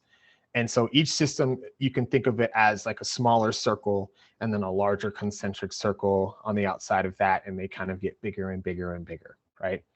So the first system that he talks about is the microsystem. It's the smallest and most immediate environment. So this is, you know, a child's home, school, childcare, peer group, community environment, any of those things. The way that we can use this system to approach learning and and, you know, again, my gaze is through kids, but this works with people of all ages. But we would start by acknowledging a sense of self and how they relate to people and spaces around them. We start by building knowledge and community based on where they are, where they live, right? Who was there before them? What are some of the trees that are there? When was the building built? What building was there before, right? Just some really basic, concrete conversations about literally where we are.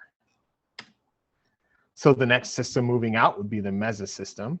And so this really interacts with, this is multiple microsystems cooperating and interacting with each other, right? So there are linkages between home and school, peer groups and families, family and church.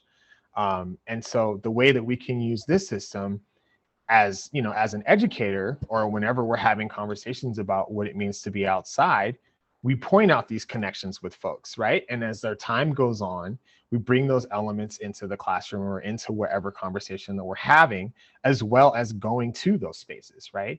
One of our locations is right next to a fire station, and the kids got to go to the fire station and talk to the firefighters and play with the truck. And, you know, that's something that happens pretty often in school, but it really does help establish that sense of place, particularly if they live in that area and heaven forbid something were to happen. Who knows? One of those folks might be the people that end up at their house. That happened to me once as a teenager. So it's really important to really help build that sense of community, because who knows what, you know, what advantages that can have in the future. So the bigger system from there is the exosystem, right? So this is a system that, you know, really talks about the linkages that could exist between two or more settings, which may not necessarily contain the child every day, but it does affect them, right? So when I was a kid, I didn't live in Texas, but my grandmother did. And we would talk on the phone fairly often. When I was 6, flew out to visit her for the first time, right? So that is, and so there's a lot of, and my mother is from Texas. So there's a lot of random Southern stuff that I will say or do and not even realize it unless I'm talking to somebody else from Texas, and they'll be like, or from the South, and they'll be like, oh, are you from the South? And I'm like, no, but my mom was, right?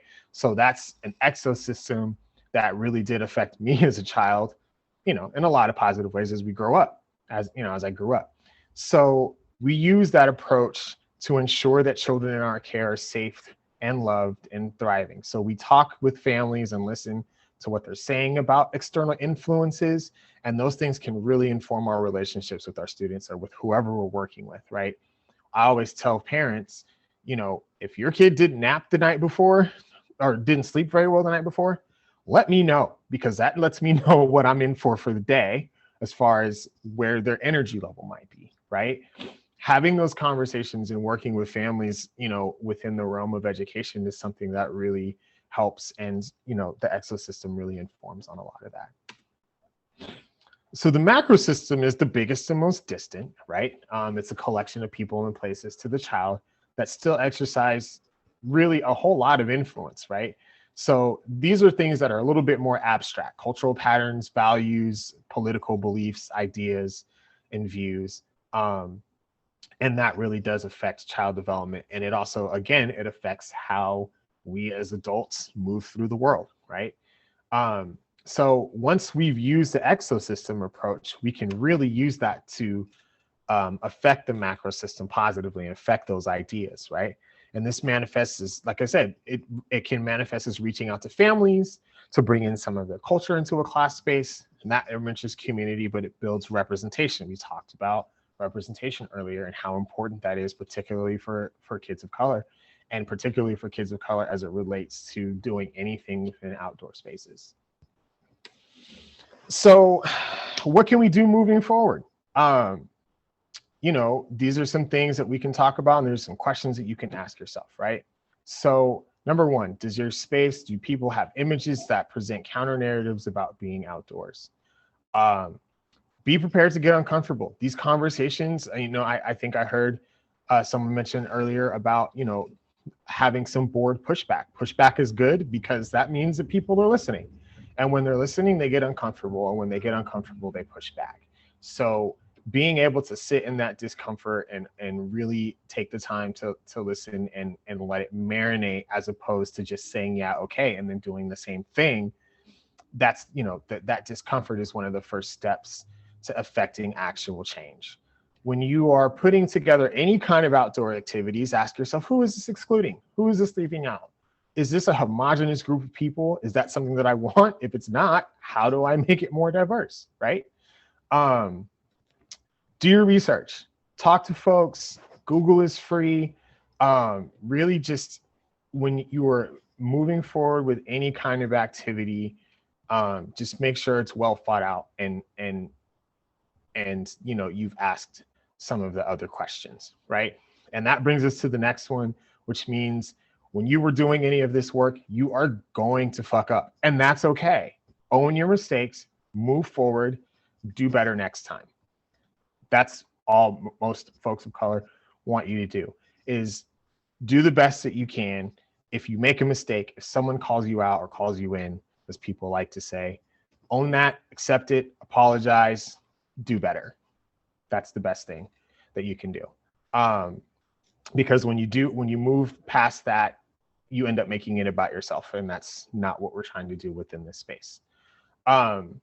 Work with communities, work with community-based organizations. A lot of the work that we try to do at Tiny Trees and a lot of the work that we do, you know, with Ujima Collective, with our consulting work, is with other community-based organizations.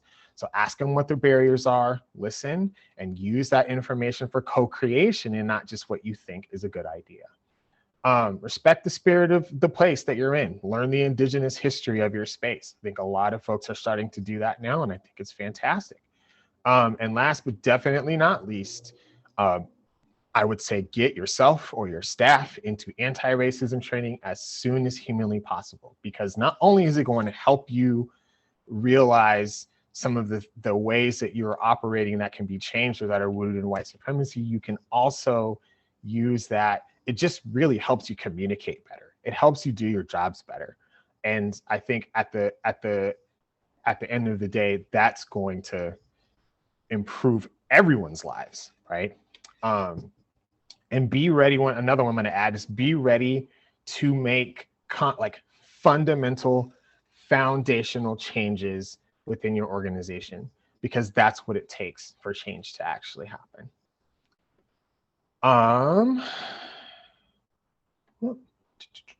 So these are some resources. And again, I will share this talk with everyone. And they are ones that I really enjoy. Faculty.com has some really, really cool charts and has some good resources.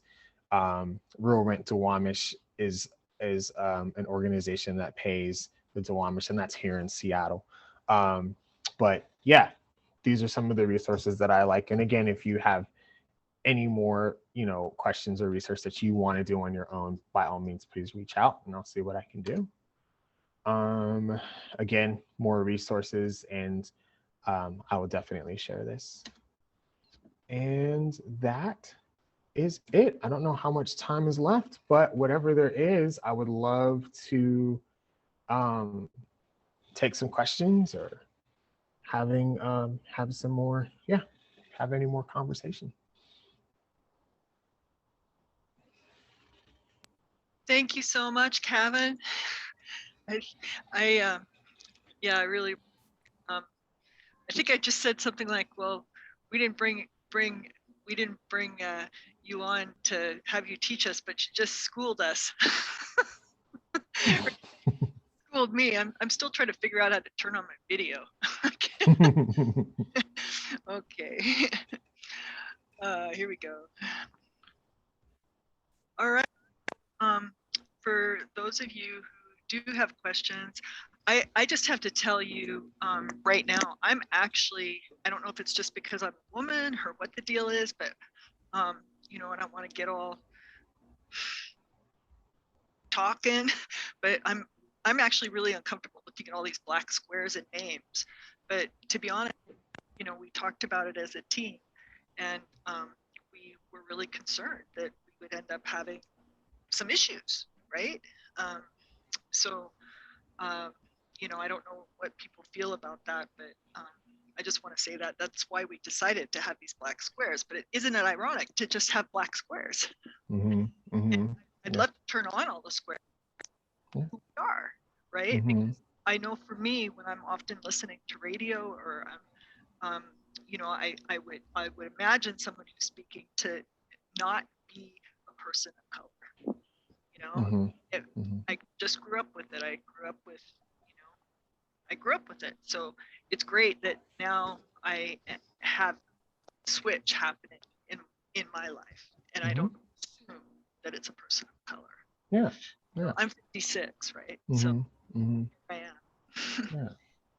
Yeah. Okay, well, question here in chat, Yeah.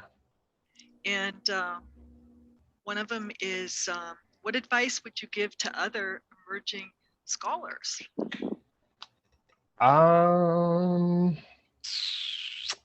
Yeah.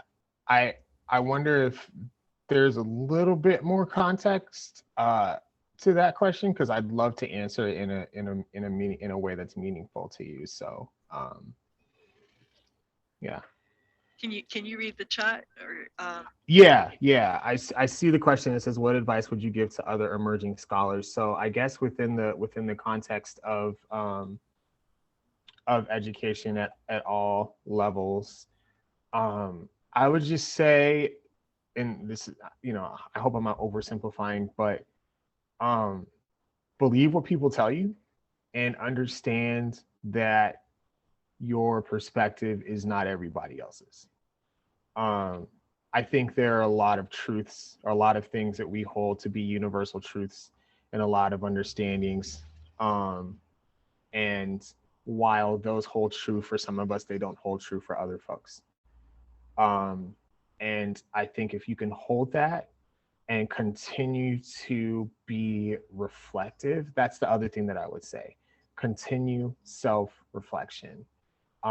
Because the more that you start to work on yourself, the more you start to ask yourself these questions like, well, who am I excluding, and when I'm moving forward? What can I do to make sure that other groups that don't look like me are represented, right? When you are starting to constantly do that, you are exercising that muscle, right? And, muscles get bigger when they get torn down, and they repair and they come back stronger, right? So we have to tear down these ideas and concepts that have been taught to us, or that we've experienced, or, or conclusions that we've come to on our own. Sometimes, a lot of times, we need to question those, and so that we can build that muscle of being able to really try to think of other folks' perspectives. So I know that sounds kind of simple, but it really is the foundation for me. At least it's been the foundation of really trying to work and help. And here's the thing. I think our brains are hardwired to put things in boxes and draw conclusions. That's how we're built. And so it's natural to want to do that with everything. So it takes practice to reverse that process and have those conversations and ask yourself those questions. And I think the more that you're able to do that, the more you're able to see things a little bit differently, and that affects how you present to the world. That affects how you teach. It affects how you lead. It affects how you follow.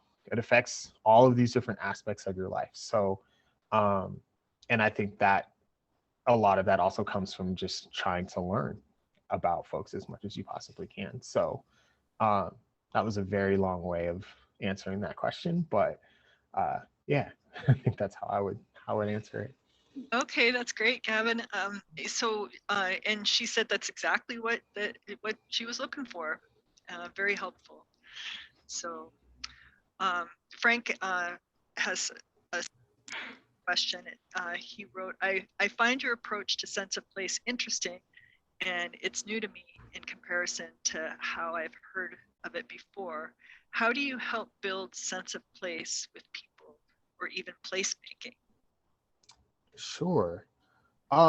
So, that's something that I'm also experimenting with right now. So I teach undergrad, and one of the projects that I'm having the students do is a sense of place project. And every week, there are a series of questions, or like an assignment, and it's a short one. But I think one of the most concrete ways that we can do that is just finding a space within a mile of where you live, right? Doesn't matter if it's a green space, it doesn't matter if it's a store, it doesn't matter what it is, just a space. Now, people like to use parks. They like to use, you know, a certain green space, and that is fantastic. I love that, of green spaces. But you know, the first week, it's take about 15 or 20 pictures of the space. You don't have to say anything about them. They don't have to be awesome pictures, but take about 15 or 20 pictures from different angles. Take them from up high, take them from down low, take them from standing, take them from sitting. Just get different perspectives of actually what the place looks like.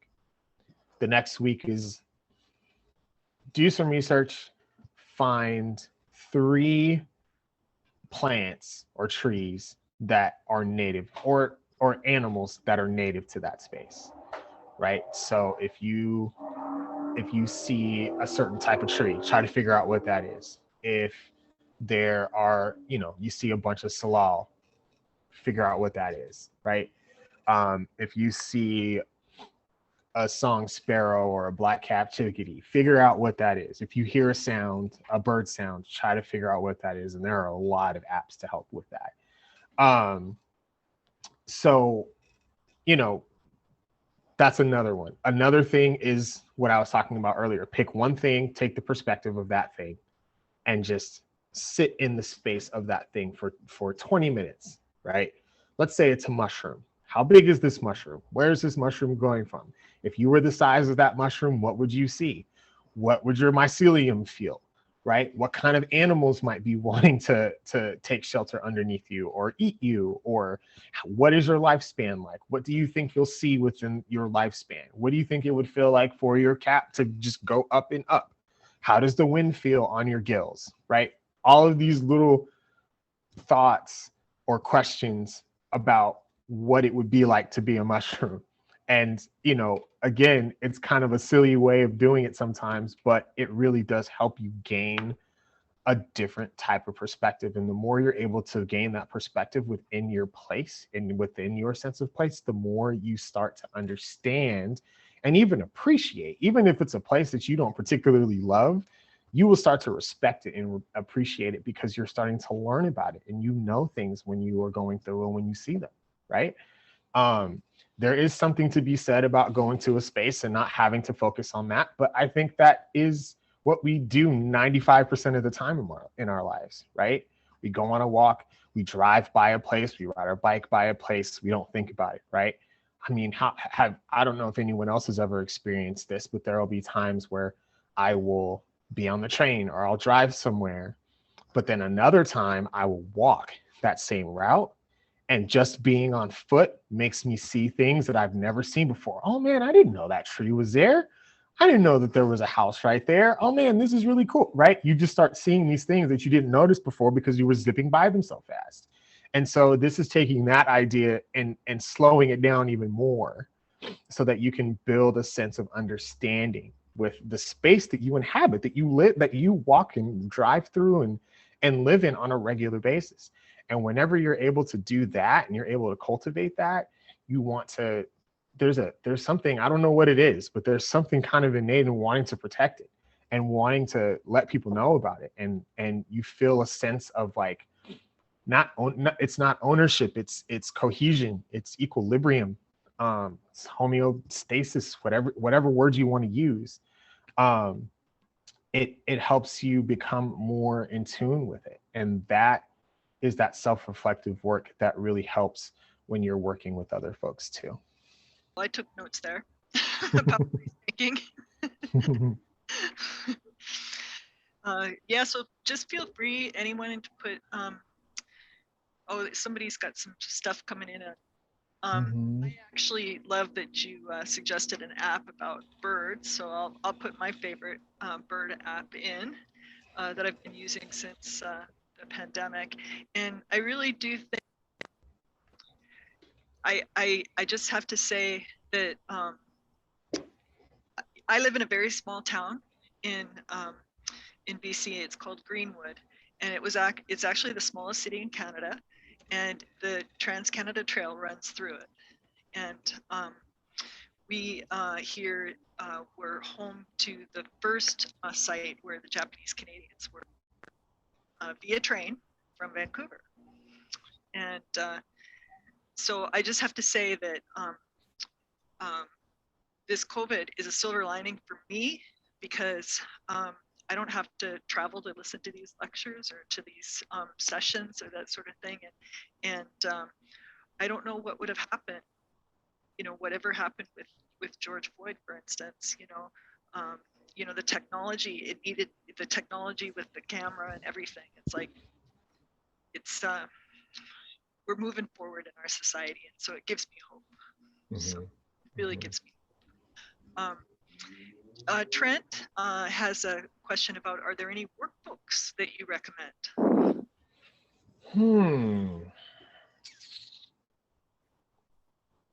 Well, let's see. So if it depends on kind of what you're looking for, what you are trying to, like what subjects you're trying to tackle. Off the top of my head, I don't know if y'all are familiar with Richard Louv, but he's an author, and he wrote Last Child in the Woods, and he also coined the phrase nature deficit disorder. And you know, he wrote a lot about how, number one, how a lot of doctors are prescribing nature and like the outdoors to children, especially because kids just aren't getting outside as often as they were within the United States. He also wrote a book called Vitamin N. That's one of his newer books. And I think the subtitle is like 100 ways or 1,000 ways to get your kids outside or something along those lines. And it's a pretty awesome book. Another book that I like is called Native Science by Gregory Cajete or Cayete. I will put, if you want to find that one, or I can put it in the chat as well. But it really talks about science in a much different way. It's not our traditional Western approach to environmental education, which, you know, admittedly there's some value in that, but, you know, there's no such thing as one single approach to working, you know, to doing any kind of environmental work. And I personally don't think we can do any environmental work without the knowledge of and guidance from our Indigenous brothers and sisters. So I really do appreciate that perspective, because it's approaching in the environment from a different way. If you were talking about race and racism, there's a book called So You Want to Talk About Race, and that book has a lot of like working activities for folks to do at the end of each chapter. And the author Jama Wello is from Seattle, and really writes very well about about her experiences here and how folks can have these conversations around race and anti-racism. So those would probably be the few things that come to mind first and foremost. Beyond that, I'd probably just have to marinate a little bit, but those are the ones that pop straight up into my head. Wow, you're like a walking library there. Thanks for the recommendations, Trent says. Sure. Yeah, for sure. Okay. Well, I certainly appreciate your involvement with this symposium, and I hope that I get to come and visit you someday when the border opens again. I still have family there. Excellent. And I'm also putting my some of my social media stuff on in the chat as well. Okay, perfect. So that is a way for folks to get in contact if they have any questions. I'll also put my email in there so that folks can, if those are things that y'all like to do. Yep. And Okay. thank you so much for the invite. And this was a lot of fun. I love doing this kind of stuff and working with folks. So thank you very much for the opportunity, and thanks for having me. Yeah. Yeah, well, you're welcome. You came on after we started, but Trails BC has been involved in a national trail called the Trans-Canada Trail. I don't know if you're familiar with it, but yeah, there's lots of people who have put lots of energy into that trail. And Awesome. yeah, and I had the same experience where I walked instead of cycled, and I got to see something I had never seen before. So, but we're trying to save it. Okay. And it's got lots of motorized vehicles on it. And, you know, we want it to be a Greenway corridor, and we're also on a mission to work throughout the province, throughout rural BC, to make sure that there's Greenway trails for all throughout the province. So, Nice. yeah, we've got them in the cities more. There's lots of little groups popping up, but Okay. yeah. So. Thank you very much for being here. Yeah, thank you. Thanks for having me. Okay, well, I guess maybe we could take a little break here. We've got the Honorable Melanie Mark, who's going to be addressing us. She is the Minister of Tourism, Arts, Culture and Sport at. So I don't know if she's come online yet, but let's just take a 5-minute break. Thank you. Yep. Thank you all. Take care. And it's hard for me to believe that today is Thursday and I've got another 2 days of this. So let's just wait just a little bit, because we're going to start at 6 o'clock. And yeah, we just really appreciate everybody being here on such a beautiful day here in British Columbia. At least where I'm located, it's got to be at least over 20 degrees right now. So yeah, I appreciate you all being here very much. Damon Libby was the organizer of a lot of this conference, helped by a few other people, and big shout out to him for sure.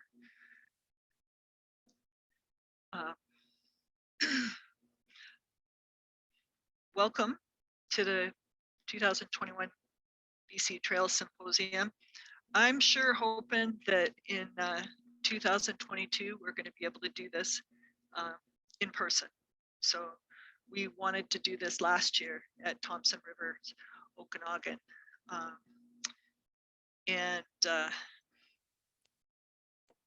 hopefully next year we'll be doing it at Thompson Rivers, Okanagan, to bring together trail people. So yeah, I live on autonomous Sinixt traditional territory in Greenwood, BC, and part of this territory is also claimed by the Ktunaxa and the Okanagan Silks Nation through the colonial land claim. Let me please welcome Honorable Melanie Mark, who is the Minister of Tourism, Arts, Culture and Sport. Thank you very much for being here. Great. Thank you so much for inviting me this evening. I know that I'm standing between your dinner, so thank you so much for squeezing me in to take part in your agenda. I'm going to try to keep my my remarks brief, but I wanted to make time to participate in this symposium because I really feel a sense of passion for what you've discussed over the course of the day and what you're going to discuss over the next couple of days. Before I begin, I just want to acknowledge that I'm participating from the traditional territory of the Musqueam, Squamish, and Tsleil-Waututh First Nations. My name is Melanie Mark. My Niska name is Lahaikwiskak, and I'm very proud to be BC's Minister for Tourism, Arts, Culture, and Sport. I formerly was a Minister for Advanced Education, Skills, and Training. And if you can believe it, and I only mention it as a factoid, I became the first First Nations woman to get elected in 2016. And in 2017, the first First Nations woman to get elected and serve in cabinet in BC's history. And, you know, when I mention that because I'm very proud of where I come from. I'm very proud of my culture and my roots and my ancestors and the values that have been instilled in me over the course of my life, but also to acknowledge how much more work we have to do. And that work is going to be done when we paddle together. It's going to be done when we share common interests and values. And so when my staff had said, hey, do you want to take part in this trail conversation? I thought, what am I going to contribute to trails? I grew up in East Vancouver with a single mom. We didn't have a car. We didn't come from privilege. And that is going to be a part of what I wanted to share with you is accessibility and equity. And for people to take part in things is about breaking down barriers. And that's what got me into politics. I wanted to break down barriers. I also want to crush the status quo. And part of crushing the status quo is, for me, as an Indigenous woman, as a Nisga'a woman, is to bring forward a narrative about our truth as Indigenous people. And so before I continue, I just want to say thank you to the organizers, and the resilience, as you had mentioned, like normally you'd be doing this in person, but we're doing it from our kitchen tables with lamps and all this, the devices, and it's a bit nuts, but we're going to get through it. And if there's anything I can share with you as an Indigenous person, it's about resilience. It's about perseverance. It's about having a vision, having your sight on the path forward. But to never forget where we come from. And what enticed me to take part in this symposium was trails. And when I think about trails, I thought, it's convenient for us to walk past and want more amenities and signage and accessibility and all of those things. But I look back and I think about my ancestors being the first, creating those trails, being those that set foot for the first time, and how many times you had to walk, how many steps, how many thousands, millions, trillions of steps it's taken to create some of these trails, and to honor the trailblazers. That's what I wanted to share with you. And that's why I mentioned that I'm the first, but I'm not going to be the last, because it can't be. I can't be the last elected First Nations woman in BC's Legislative Assembly, because I know we need more. We want more. We demand more as British Columbians to have that representation in the legislature. So I'd be remiss to not say that as the Minister for Tourism, Arts, Culture, and Sport, that we're investing in those trails, because investment's important. Someone's got to pay for the labor that goes into creating trails, the signages, the amenities. Through Stronger BC in the last, the pandemic that we've been going through, we've invested in those trails and signages because we know how valuable it is right now. More than ever, all of us are craving, dying, screaming to get outside. I'm also, as an A-type, extrovert, I'm really, really missing people and my friends and my family and that sense of community. But when I go on the trail, it gives me a sense of calm. It gives me a sense of connecting to the land. It gives me a sense of just resolve and serenity. And again, that's why I wanted to participate in this, because I'm sure you all share that sense of belonging, that sense of identity when we're walking through the trails. There's a part of me, I'm not going to lie, I'm afraid of bees.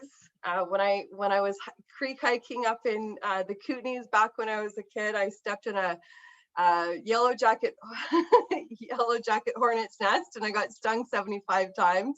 So it wasn't the best experience for me. But again, as I said in the beginning, you persevere. And you have to have courage and you have to move forward. And I moved forward. I probably ran backwards because I was so afraid. But that didn't stop me from continuing on with a love for hiking and the trails. And I think about most recently going with my daughter.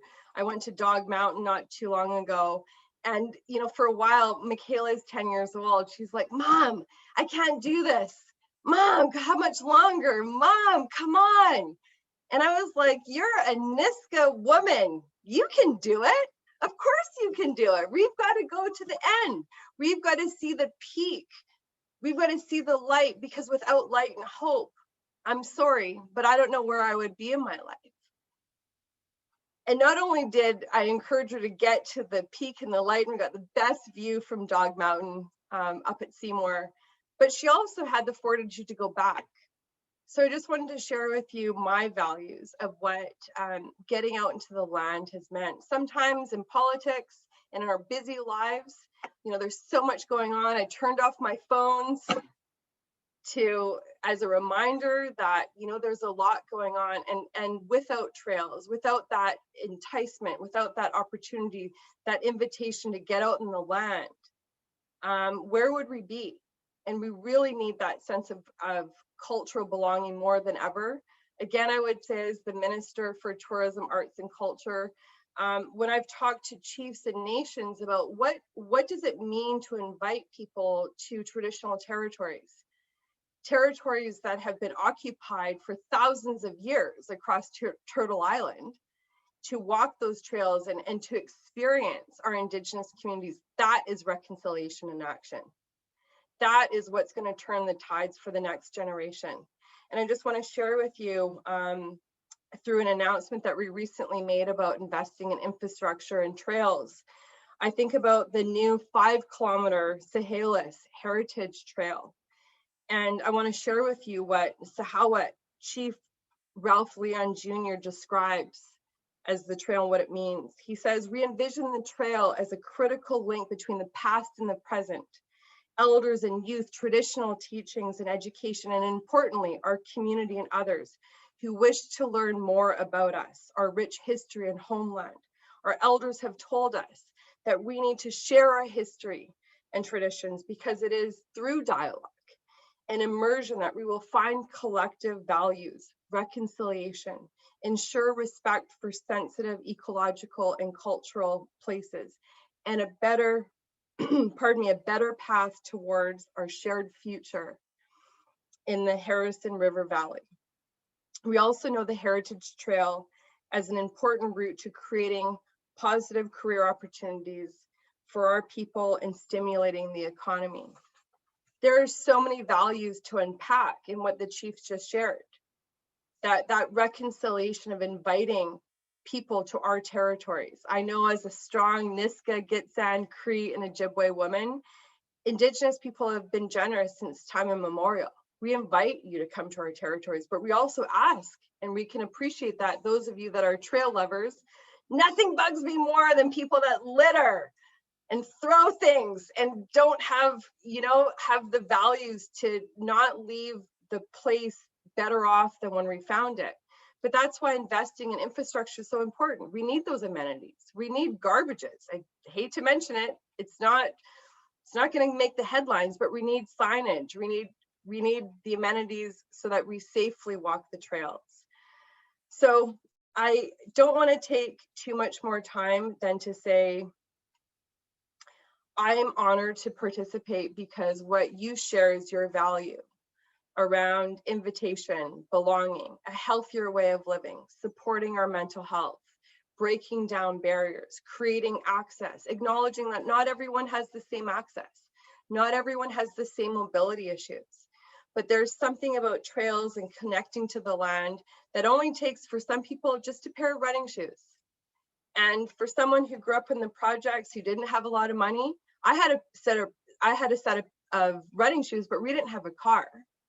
Not everyone has those access points, and I will continue to do my level best as the minister responsible for this file to create that access, to advocate for the infrastructure that we're going to need, not just for this generation, but for the generations to come, and that sustainability, that sense of core values of reconciliation, that you leave it better off than you found it. I just want to make sure that I'm not missing anything besides, you know, the other aspect of jobs and people that are investing in this type of work. It's hard labor to get out there and build a trail. I'm a trailblazer in politics, but for those of you that are crushing it and building and doing everything that you can to make it safer and more accessible for us, Tuxism. In Niska, that means thank you. Thank you for what you do. And I hope that you're going to hear more from my colleague, Bowen Ma, who's going to participate with you tomorrow. She's an avid advocate for, you know, all the mobility issues that are really important. Sorry, I can see chat boxes going up, but Bowen's really active. She's always out there with her bike. She's always advocating for a greener footprint that we're leaving for the next generation. And maybe the last thing I would say is it's through education and awareness, right? Like growing up in the projects, we didn't always have that sense of privilege around knowing the best ways to leave things. We need movements. We need people to educate us on the best path forward, pardon the pun. And to acknowledge that we live in such a beautiful ecosystem across British Columbia. All our communities aren't the same. If you go up to the Nass Valley, it's not the same as if you visit my territory in Gitxsan, the old town where my grandfather's from. My mom grew up in Haida Gwaii. She was born in Sandspit. They're distinctly different territories. And we need to encourage people. Again, I keep saying it's the last thing I'll say, but maybe the last thing I'll say is the way we're gonna get through this pandemic is supporting one another to get outside. And when it's safe to do so, let's support that industry. Let's support the tourism sector. Let's shine a light on being the best coast, the destination of choice for people to enjoy. Because I can assure you, my mental health is relying on those trails. My mental health is being able to get out and being on the land. And we need more people like yourselves to be encouraging us to do so. It's not a class issue. It's about equal access. And so I want to thank you all for just inviting me to be here with you tonight. And I think I made it within the right time so you can go enjoy your dinner because you need to fuel up. If you're going to be advocates, you got to be sharp. You got to be ready to go. You got to be refueled. And I think when we come together, that's how we empower one another. So Tuxism. Thank you so much, Minister Mark. I really appreciate you coming, giving us that address. And we have a lot of things in common, believe me, and we look forward to talking to you some more about this. Thank you again. Thanks for making this happen. Good night. Okay, everyone. Well, boy, that got me going. So we've got a little bit of time to go get dinner real quick. I don't know if anybody's got any coconut powder at home, but I've got a little bit of coconut in can. Maybe I'll make something up with that. We'll see you back at 6:45. If you're willing, please just stay online. Then it helps us not having to manage the wait room, but you're more than welcome to sign off on again as well. What's coming up is a video movie. Actually, it's a documentary done by the Kootenay Adaptive Sports Association, and it's about people traveling self-propelled, living with a diverse range of different disabilities. So yeah, I'll stop at that. So we'll see you at 6:45. Go ahead. All right, so it's just a little history for the documentary. It kind of came up as an idea on a boat trip on the way to Revelstoke. Rainy day thoughts about some things we had talked about, myself and one of the participants, Ethan, about how there wasn't really much showing out there what people can do out in BC for people with mobility issues, people with disabilities, documentaries, shorts, anything to do with people being outside in nature. And we found that, through our discussions, that was like a really detrimental thing to a lot of people who've either lost the connection to nature that they would have had prior to an injury, or never had the opportunity to gain that connection to nature to begin with. We had found that there's there's films and stories about people with disabilities doing incredible things, like summiting Everest and trips across continents. And there wasn't really much showing a more realistic view of what everyday people can just go do in their own backyard. And just thinking on that boat ride to Revelstoke was, what if we just did a trip, more of a backcountry trip, but something that showed, the possibilities that are already out there, either facilitated or unfacilitated adventures people can have right here in BC that they may or may not even know about. I will 100% admit that through our planning, which there really wasn't too much of, we wanted to go at it in a way that we didn't overplan, that we didn't take so much into consideration that we lost the spirit of adventure.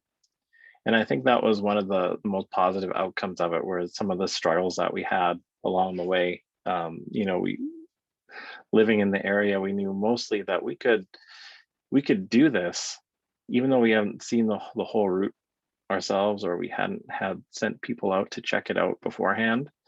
But what that did was highlight some of the areas that need attention here in the West Kootenays. And from the documentary filming process and the adventure process, there have been some initiatives that have gone and really helped with some of the trails and access points that had accessibility issues beforehand. And there are now some projects right on the table for this year and next to bridge some gaps where we had some struggles to get people and equipment across some pretty significant barriers. But what we wanted to do with this film, just in general, is just to show people and give some level of inspiration just to get outside and take advantage of not only what some of the wonderful nonprofits and adaptive sport organizations offer within British Columbia, but what people can do themselves. The bikes in the film, they're rentable, not only just through us, but other organizations across British Columbia.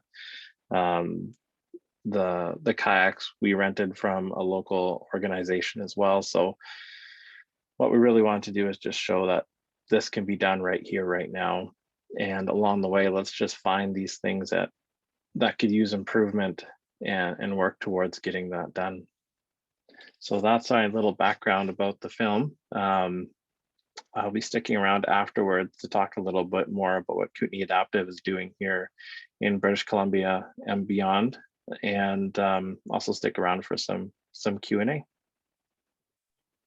Perfect. Thanks so much. So yeah, I will start up the film here. I have it on my end, so just screen share it. Make sure the sound is on.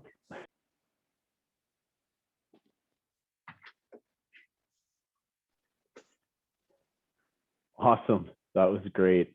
Thanks so much, Mike, for letting us show this, and yeah, and just for kind of offering a different narrative and looking at this other key area of building an inclusive environment and having accessible trails. It's so important, and it's a key part of kind of the research that we've been doing here in Trails BC through the Greenways for All project. Yeah, it's really important to keep in mind. And as someone like me who's able-bodied, I don't have to think about stuff like this, but it is a lived reality for so many people out there. And how do you go out and still enjoy those things that you love? Well, a key part of it is having those tools like adaptive cycles in order to go out there and do those things that you love. So yeah, I'm gonna toss the mic back to you and hope that you can help kind of summarize the film and talk a little bit about that journey and what it must have been like. So Yeah, and to that point, someone brought up a good saying to me one time, I think more recently, that we're all only temporarily able-bodied. So at some point in our lives, through injury or age, we are going to need to step back from what we love to do, and having trails that are more accessible, mountain biking trails that are more accessible, equipment, whether it be temporary disability or rest of life, still allows you access to those things. And we see it, especially in the mountain biking world, which we are more of a bigger part of, um, you know, being such a young sport, mountain biking as it is, we're starting to see the first people, the pioneers of the sport starting to age out of it now, where injuries and age have come into to play finally. And all the trails that have been built were built for people in the moment as the sport was growing, and now we're seeing that a lot of people can't. They may have had a lifetime in the development of a sport, but then they can't ride the trails anymore, which is super unfortunate. But most of us only think about the now and not the future. We're all eventually going to need that at some point or another, where we take a ramp because of a knee injury. We use the accessibility button to open a door with our knee when we're carrying a load. Accessibility doesn't just benefit people with disabilities. It helps all of us. People with knee injury, you got families with strollers. You're serving a massive part of the population. And when you think about the outside right now, as it stands, so many places are incredibly inaccessible. And that's part of the work that we do here with Kootenay Adaptive, through our rental programs. We don't really have many programs running this year because of current situation for groups. So we still run rental programs and guiding. We'll have a few small free events this year. But beyond that, we do a ton of advocacy. We recently released our trail standards for adaptive mountain biking, which you can view on our website. We'll have some companion guides to that as well coming up this summer. And then beyond that too, we also take on a lot of infrastructure projects here. What started mostly in the West Kootenays and more recently in the Winlaw Regional Park accessibility upgrade. And now we've expanded into other areas of the province as well, with some projects this year. So it's very exciting. Yeah, no doubt. Oh, that's awesome. I see that Jane, she was one of our first speakers today, and she was with Cycling Without Age Canada. And when we were talking about, making trails for all and making trails accessible, that was a huge part. Her and I had a conversation before doing the symposium, and that's what she was talking about is, because the work that Jane does is looking at kind of seniors and limited ability for kind of older folk, and giving them, that same opportunity that able-bodied folk have, in terms of, whether it be adapted cycles or I can't think of the other word, but getting them outside and connecting with the community, and just hitting the trails. And there is one thing that somebody said in the documentary, and it's stuck with me, is like, we just got to stop doing things bad. We got to stop doing things wrong. And I totally agree with that. And to a certain degree, like that's one of our responsibilities as a trail organization, Trails BC, is to stop doing things bad. And that's a huge thing we're pushing for is accessibility, making sure that we have accessible trails for rural areas and Indigenous communities and individuals with diverse abilities as well, and making sure that we can all still enjoy those same trails and those same paths. So I really, I thank you again, Mike, for everything. And yeah, I think this was a kind of a great way to kind of wrap it up for the day and finish on this note, something, you know, where we get to all sit and watch this really well-made kind of local film together. It's funny, I saw that one of the sponsors was La Baguette. I spent a summer in Revelstoke, and I used to love that place. So that's awesome that they sponsored you. So shout out La Baguette.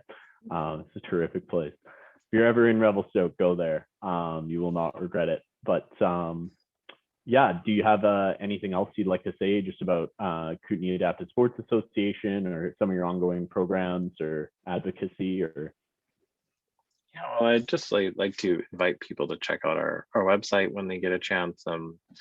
We do have a lot going on, and a lot changes for us. A good portion of the time, from environmental design that we do, universal design, work in greenways, parks. So we don't just do programs as well. We do consulting and construction projects as well to increase accessibility outdoors. We've worked with BC Parks and Parks Canada, and yeah, the direction that we go right now, it's based a lot in one-on-one programming and development, but the push is to eventually get to a place of equity where it's not such a heavy reliance on adaptive sport organizations and things like that. That recreation just becomes more universal for people with disabilities. We're just trying to get it to that point where normalization occurs. yeah, for sure. And I think great organizations such as yours that are doing this policy work and this work on the ground and one-on-one work, it's so crucial to that kind of that point on equity. And organizations such as the Kootenay Adaptive Sports Association wouldn't be possible if it wasn't for volunteers and donations and grants and funding. So we will link the Kootenay Adaptive Sports Association in the chat box, and if you have the chance, maybe help them in whichever way you can, whether it be volunteering or sending a donation. It makes it possible for Mike and the rest of the Kootenay Adaptive Sports Association to keep doing the work that they love to do, and that really helps out a lot of people, as you could see in the documentary. So yeah, I just want to give you another shout out there, Mike. Thanks again for kind of speaking here, and yeah, we'll be sure to shout you out in the chat box. Hopefully we get some people going there for you. So thank you so much. Awesome. So yeah, I guess this was the last presentation for the day. So we're gonna end a little bit early here. Just gonna make sure that I remember to put the Kootenay Adaptive Sports Association in the chat box. Yeah, thank you everyone for joining in and for listening to all these great presentations. I know it was quite a long day. Thank you for everyone that stuck around for the whole day. There's the Kootenay Adaptive Sports Association link in the chat box. I really, would ask if you could go check them out and see what they're doing and their programs. And yeah, thanks again, everyone. Stuff like this wouldn't be possible without participants and without funders such as the Vancouver Foundation and the Real Estate Foundation of British Columbia. So a huge shout out to our funders for this symposium. And also, we have 2 more jam-packed days of speakers and presentations representing different areas and backgrounds. So really would be awesome if you could join us. If you have the ability to, I will link the agenda in the chat box now. There it is. So yeah, feel free to check out who's talking tomorrow and who's going to be speaking on Saturday as well.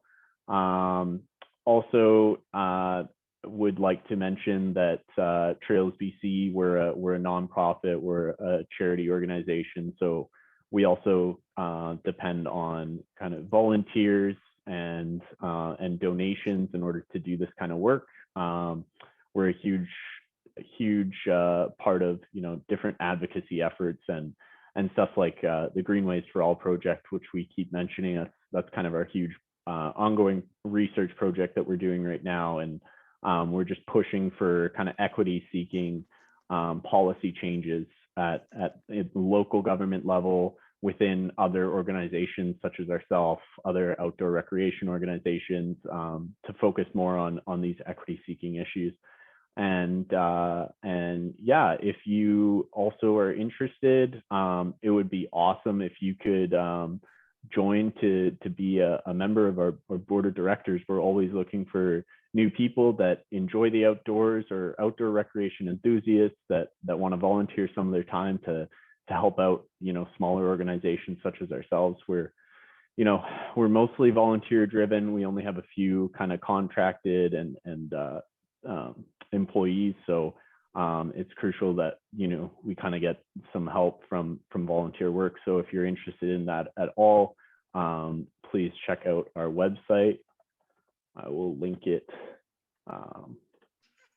in the chat box. Damon, I already did it. Oh, okay, well, there we go. Yeah, thanks everyone again. CL, do you want to say anything? Oh boy, Damon, you've just done a bang up job. That's all I can say. Bang up job. And it was just such a great day today. I appreciate Mike coming on board. We actually are quite involved in trying to set policy. So on both a local and regional and provincial and federal level. Yeah, it's really important that we support all these different organizations. And Mike has just been the leader here in this area. I've been watching him for a number of years now. And so just a big shout out to him for coming on tonight. And I'm glad that film is going to go on live. So we didn't as part of our presentation, but when we get this all worked out, we'll definitely link it to the comments that you made, Mike. So really appreciate it. Thank you very much.